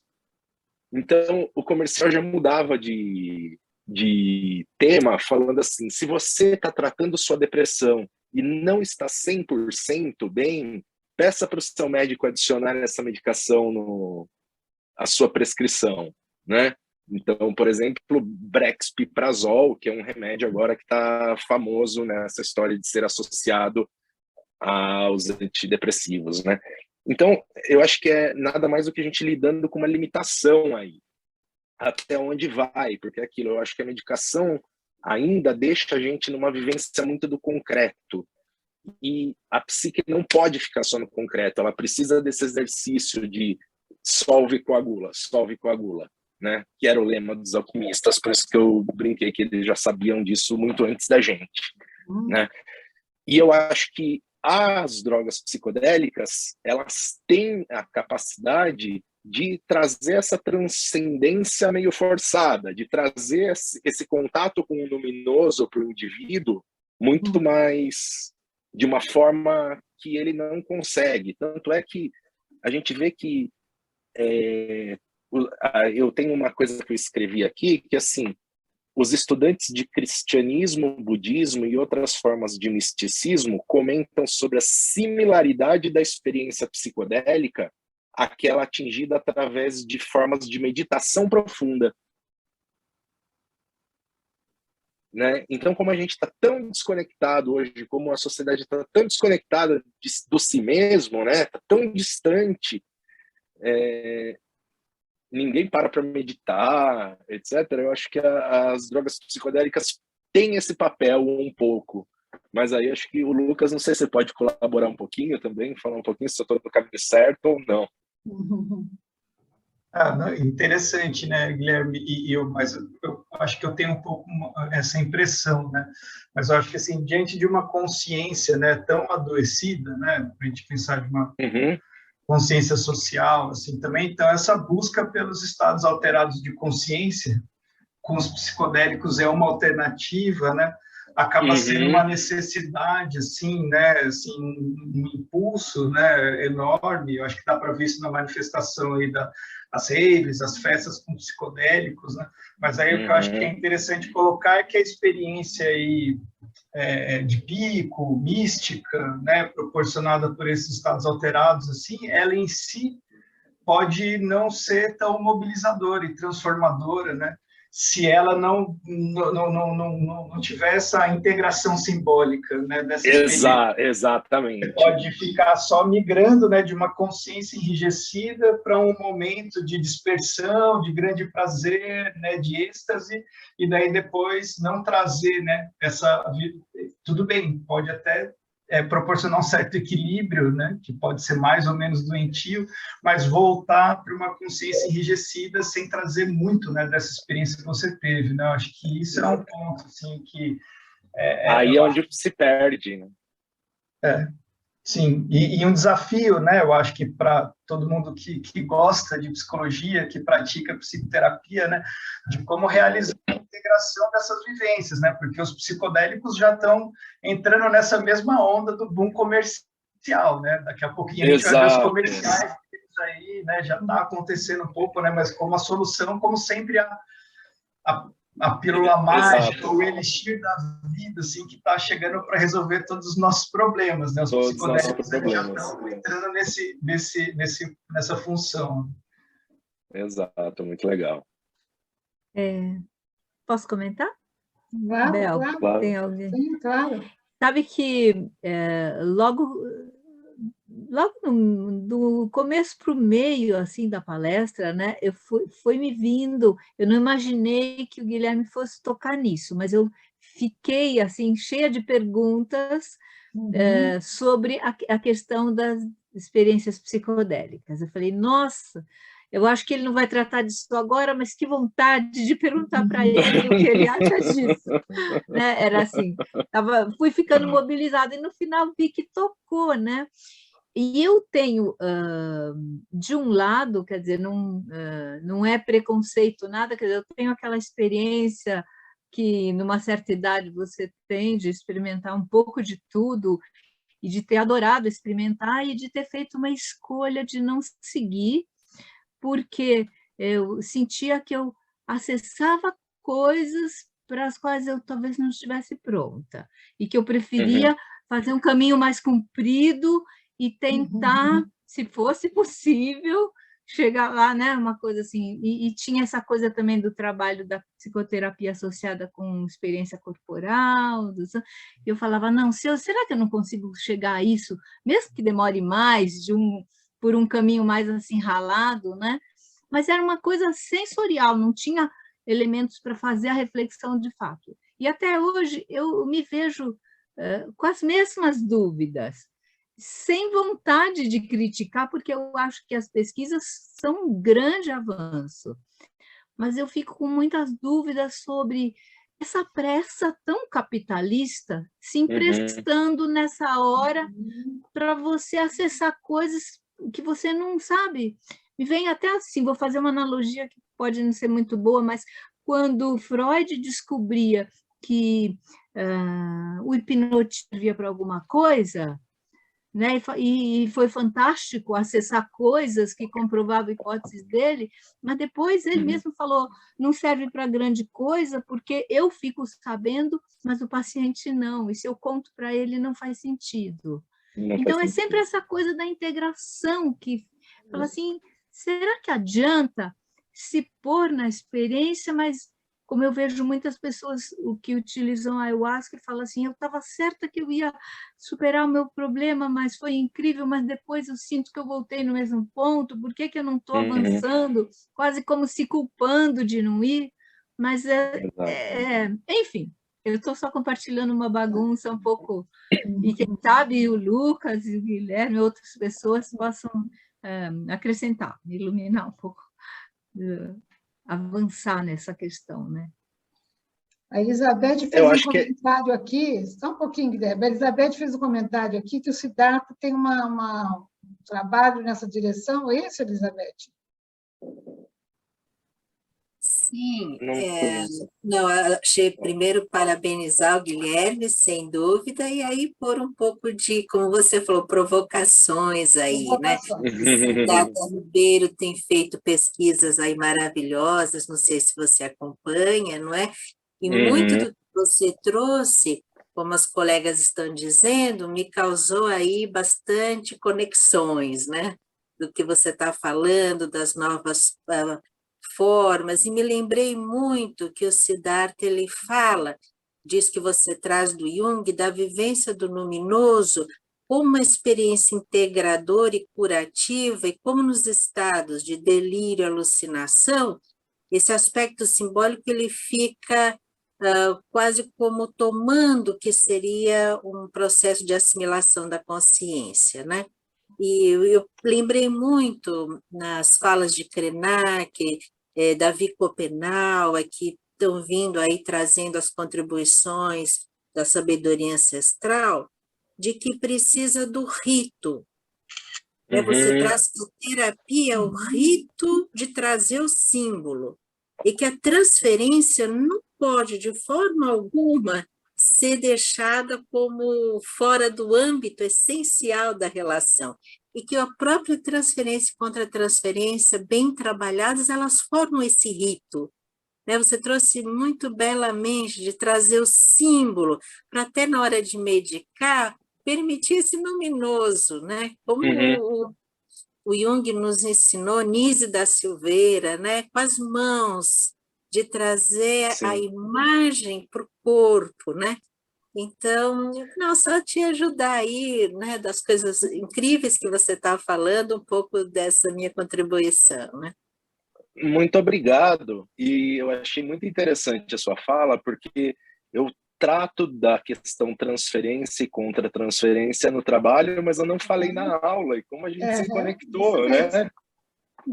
A gente se conectou de uma outra forma aqui, muito legal.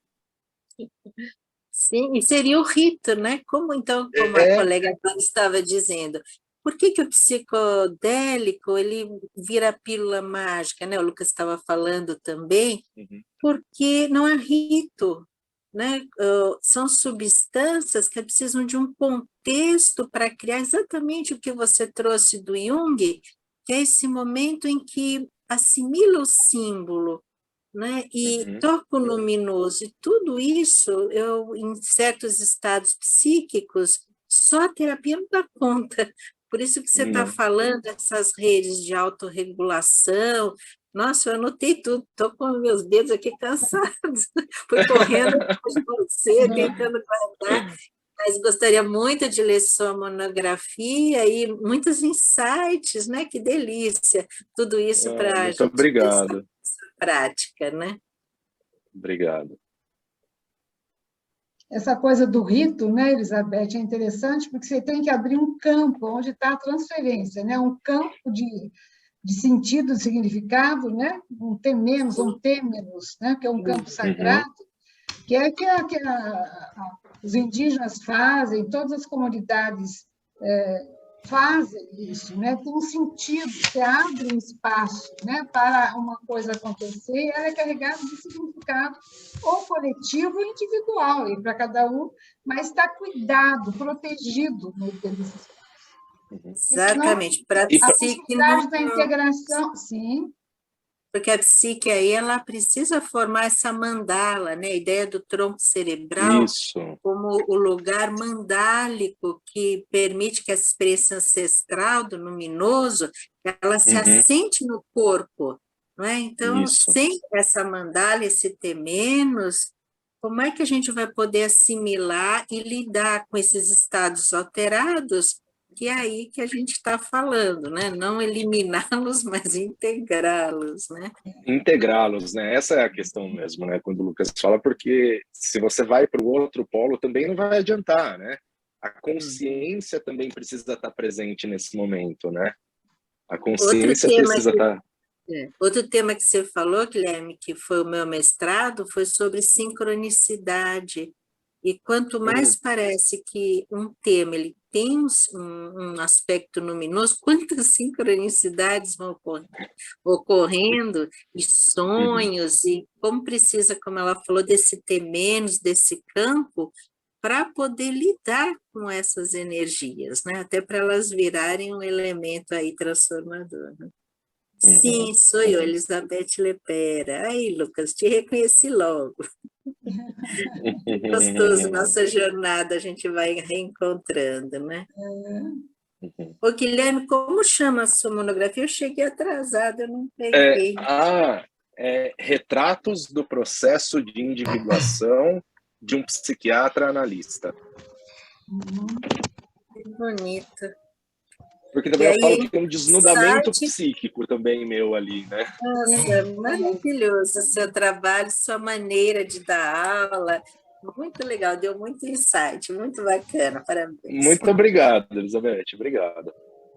Walter, você vai passar seu contato? Eu gostaria. Sim, Oi, Walter. tudo bem? Oi, Guilherme, prazer pelo trabalho, parabéns pelo trabalho, pela apresentação. Eu queria só fazer uma pergunta, retomando um pouco o conceito de rede neural padrão, e a tua colocação, né, bastante interessante quando você fala do teu processo pessoal, da tua caminhada, né? Eu fiquei aqui pensando o quanto que, não sei se a minha inferência está correta ou não, mas no trabalho em análise, o terapeuta também tem que ficar conectando e desconectando a rede neural padrão. Né?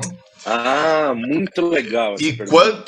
quanto que na modulação da rede orientada à tarefa, né, que seria talvez uma metáfora para o trabalho do psiquiatra, que está orientado a uma tarefa de reduzir o sintoma, né?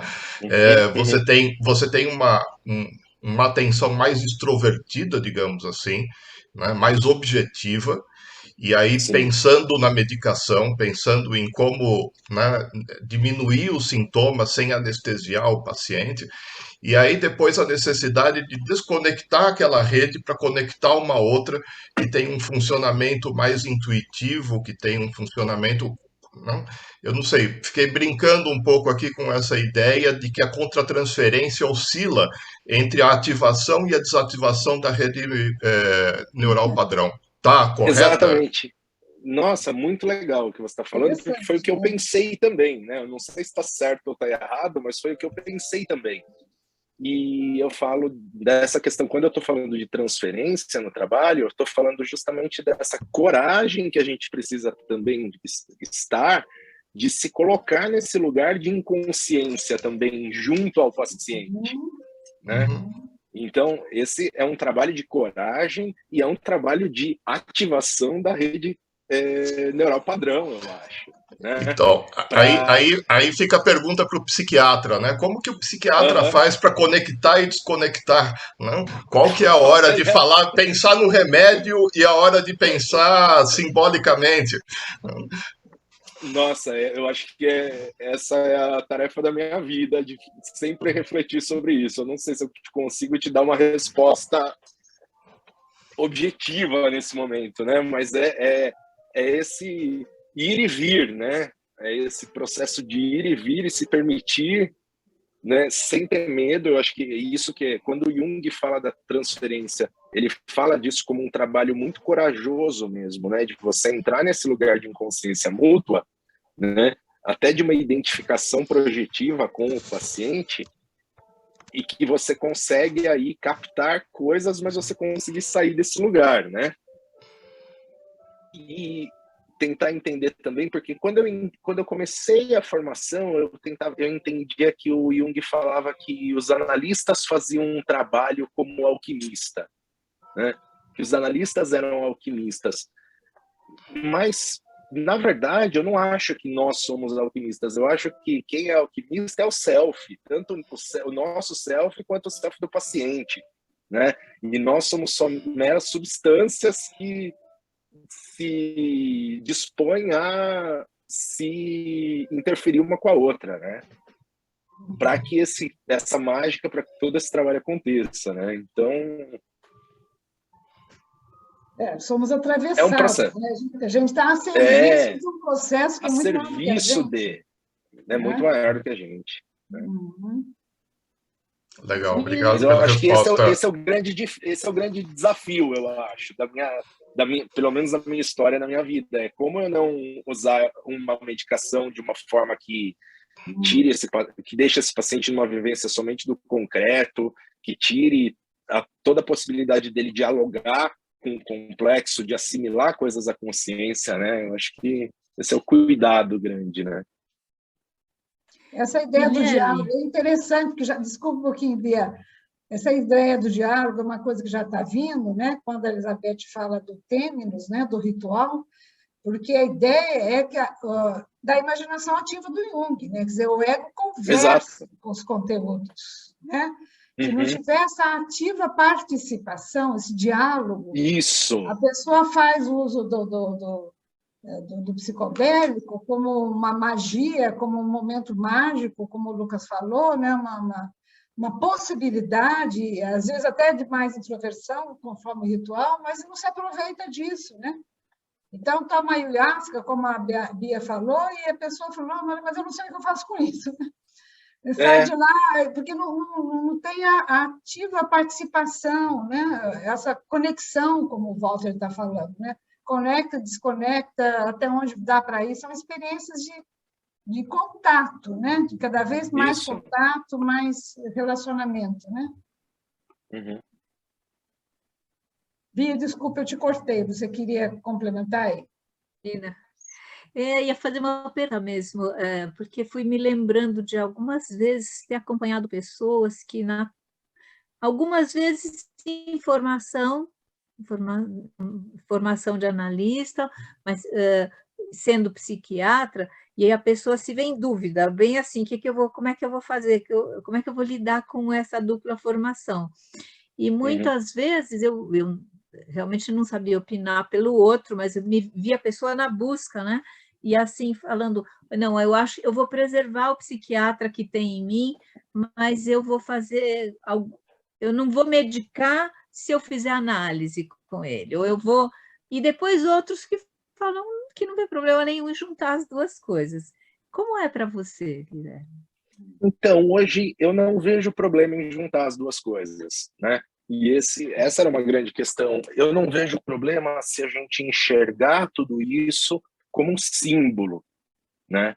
Então, enxergar a medicação como símbolo, não só dar a medicação sem dar esse rito que a Elizabeth comentou, né? Que eu acho que ela comentou muito bem, colocou muito bem, que é essa continência para que as coisas aconteçam ali dentro também, né?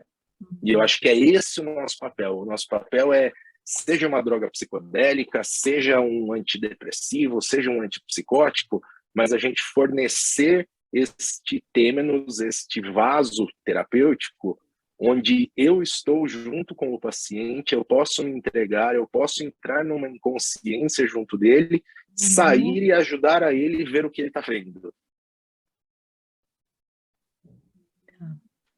Então, independe de que tipo de droga que a gente está falando ou de que tipo de análise a gente está falando, porque aquilo até que o Jung falava, né? Independe, não importa se é TCC, se é psicanálise, se é psicologia analítica, o que importa é o vínculo, né? O que cura é o vínculo. Nesse sentido, você acha que a experiência terapêutica pode ajudar o paciente a conectar e desconectar redes orientadas a tarefas e rede neural padrão? Com certeza, sim. Isso sim, com certeza. Legal. Quer dizer, com certeza é muito arrogância, né? Eu estou só tentando elaborar. Eu tô falando da minha experiência. Porque tem algumas falas do Jung que dizem um pouco disso, né? Até que você ajuda o paciente, chega uma hora que o paciente eventualmente não precisa mais de você. Isso, né? exato. Porque ele talvez tenha conseguido fazer esse trânsito que antes não era possível, a partir da análise ele consegue fazer o trânsito. Exato. Eu posso fazer então uma colocação? Claro, diga aí. Sim, eu lembrei muito nas pesquisas do Neumann, na contribuição do Neumann, quando você fala, por exemplo, agora eu não saberia repetir, teria que voltar aqui as anotações, de que você vai chegando através desses símbolos que aparecem nos estados até psicóticos, desagregação e de entrada de conteúdo, de que às vezes eles estão falando dessa relação primal ou desses estados que o Neumann vai falar que só esse aspecto mais primitivo pode chegar, que você tem que chegar nesses estados no diálogo, onde essa região da qual você vai denominando, né, dos neurônios, dessas redes neurais, é quase como se você chegasse nessa interconexão, que é o que você falou da criança pequenininha dentro da gente, né? Como é que essas redes elas vão descendo? E eu não me lembro exatamente como Neumann fala, mas ele vai falar desse nível matriarcal, desse nível meio originário, e você diz que os estudos eles vão dizendo que na relação terapêutica, às vezes a transferência chega nesse lugar. são as regressões criativas, que um pouco a psicose vai romper, mas ela pode trazer rastros desse lugar, né? E os êxitos, né? Como John Perry, Anísio da Silveira, eles vão chegando, e chega onde o Neumann fala, e que você agora nomeou na fala neurológica, né? Dessas redes que vão assentar essas áreas estilhaçadas do desenvolvimento. Né? E que, como você falou, a maestria de você estar nessas regiões com o paciente, até muitas vezes com essas identificações cuidadas, eu imagino que o manejo terapêutico você acerta mais do que ir no psiquiatra, que ouve a queixa. É como se você estivesse graduando essas substâncias, né? Você falou do citalopram, por exemplo, pouco eu compreendo, mas que chegaria nessas regiões estilhaçadas, que se você der muita medicação, não vai, se você não der, chega nesse estado. Eu fiquei muito pensando isso, né? Sim, e também a ajuda para essa reconexão, né, para esses estados mais primitivos, que são esses que eu achei muito interessante quando eles falam dos afetos primitivos, né, que estão ali, que são a origem de tudo, né, que possibilitam o aparecimento de uma consciência, né, de uma mínima consciência. Então é a gente voltar para a origem, né, é o religar de novo, né.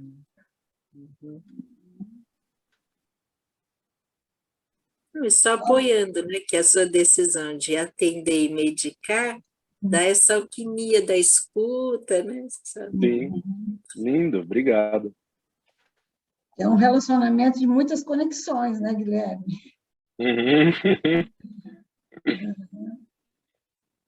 Sim.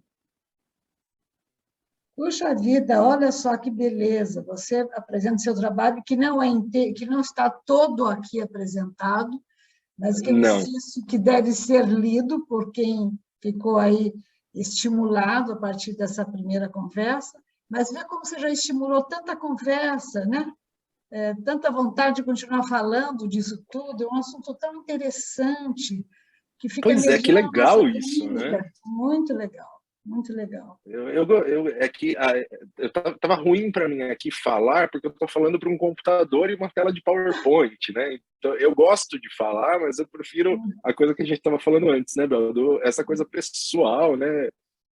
E eu nunca tinha falado tão longamente numa apresentação assim. Então, foi uma experiência também. É um espelhamento da psique, como você falou no seu trabalho aí, né? E que bom que eu consegui suscitar isso também. Acho que foi legal, porque... Muito legal. Gente, eu vou encerrar, porque tem muita gente já saindo, e eu acho imprudente a gente ficar explorando o Guilherme, tanto aqui também, com algumas pessoas já precisando mesmo, talvez, de sair, não é? Mas eu agradeço demais, Guilherme, você ter vindo fazer a sua apresentação, uma delícia, um presente para todos nós, né? Eu digo isso como colega, um presente ter um colega que pode trazer um trabalho tão especial para a gente. Seja muito bem-vindo entre todos, entre o público e o guiano que está aqui também te vendo, um prazer te apresentar aqui. E dizer ao público que muito obrigado por terem vindo e terem participado tão ativamente e devolvido com tanta gratificação as coisas do Guilherme, também é muito bom, né? Muito prazeroso poder receber esse retorno, né? E dizer para vocês que o Fórum de Monografias funciona, em geral, todo mês, no segunda-feiras do mês. Quando não tem, é porque não tem produto novo na praça para a gente apresentar. Mas em junho, no dia 13 de junho, nós vamos ter um novo produto. Ainda estou formatando, não é? Vai ser bastante interessante também. Então, 13 de junho é a segunda-feira do mês. Espero que todos possam estar disponíveis e compareçam de novo aqui no nosso evento. Tá bom? Muito obrigada. Eu queria agradecer, então, todo mundo. Desculpa, eu queria agradecer todo mundo pela troca. Eu gostei muito desse feedback de todos vocês. Muito obrigado, foi muito legal poder trocar virtualmente aí com vocês. Obrigada. Obrigada, foi maravilhoso. Muito ótimo. Obrigada. deixou um gosto de quero mais, né? Oh, Tá tchau. bom. Tchau. Tchau, tchau, gente. Boa noite.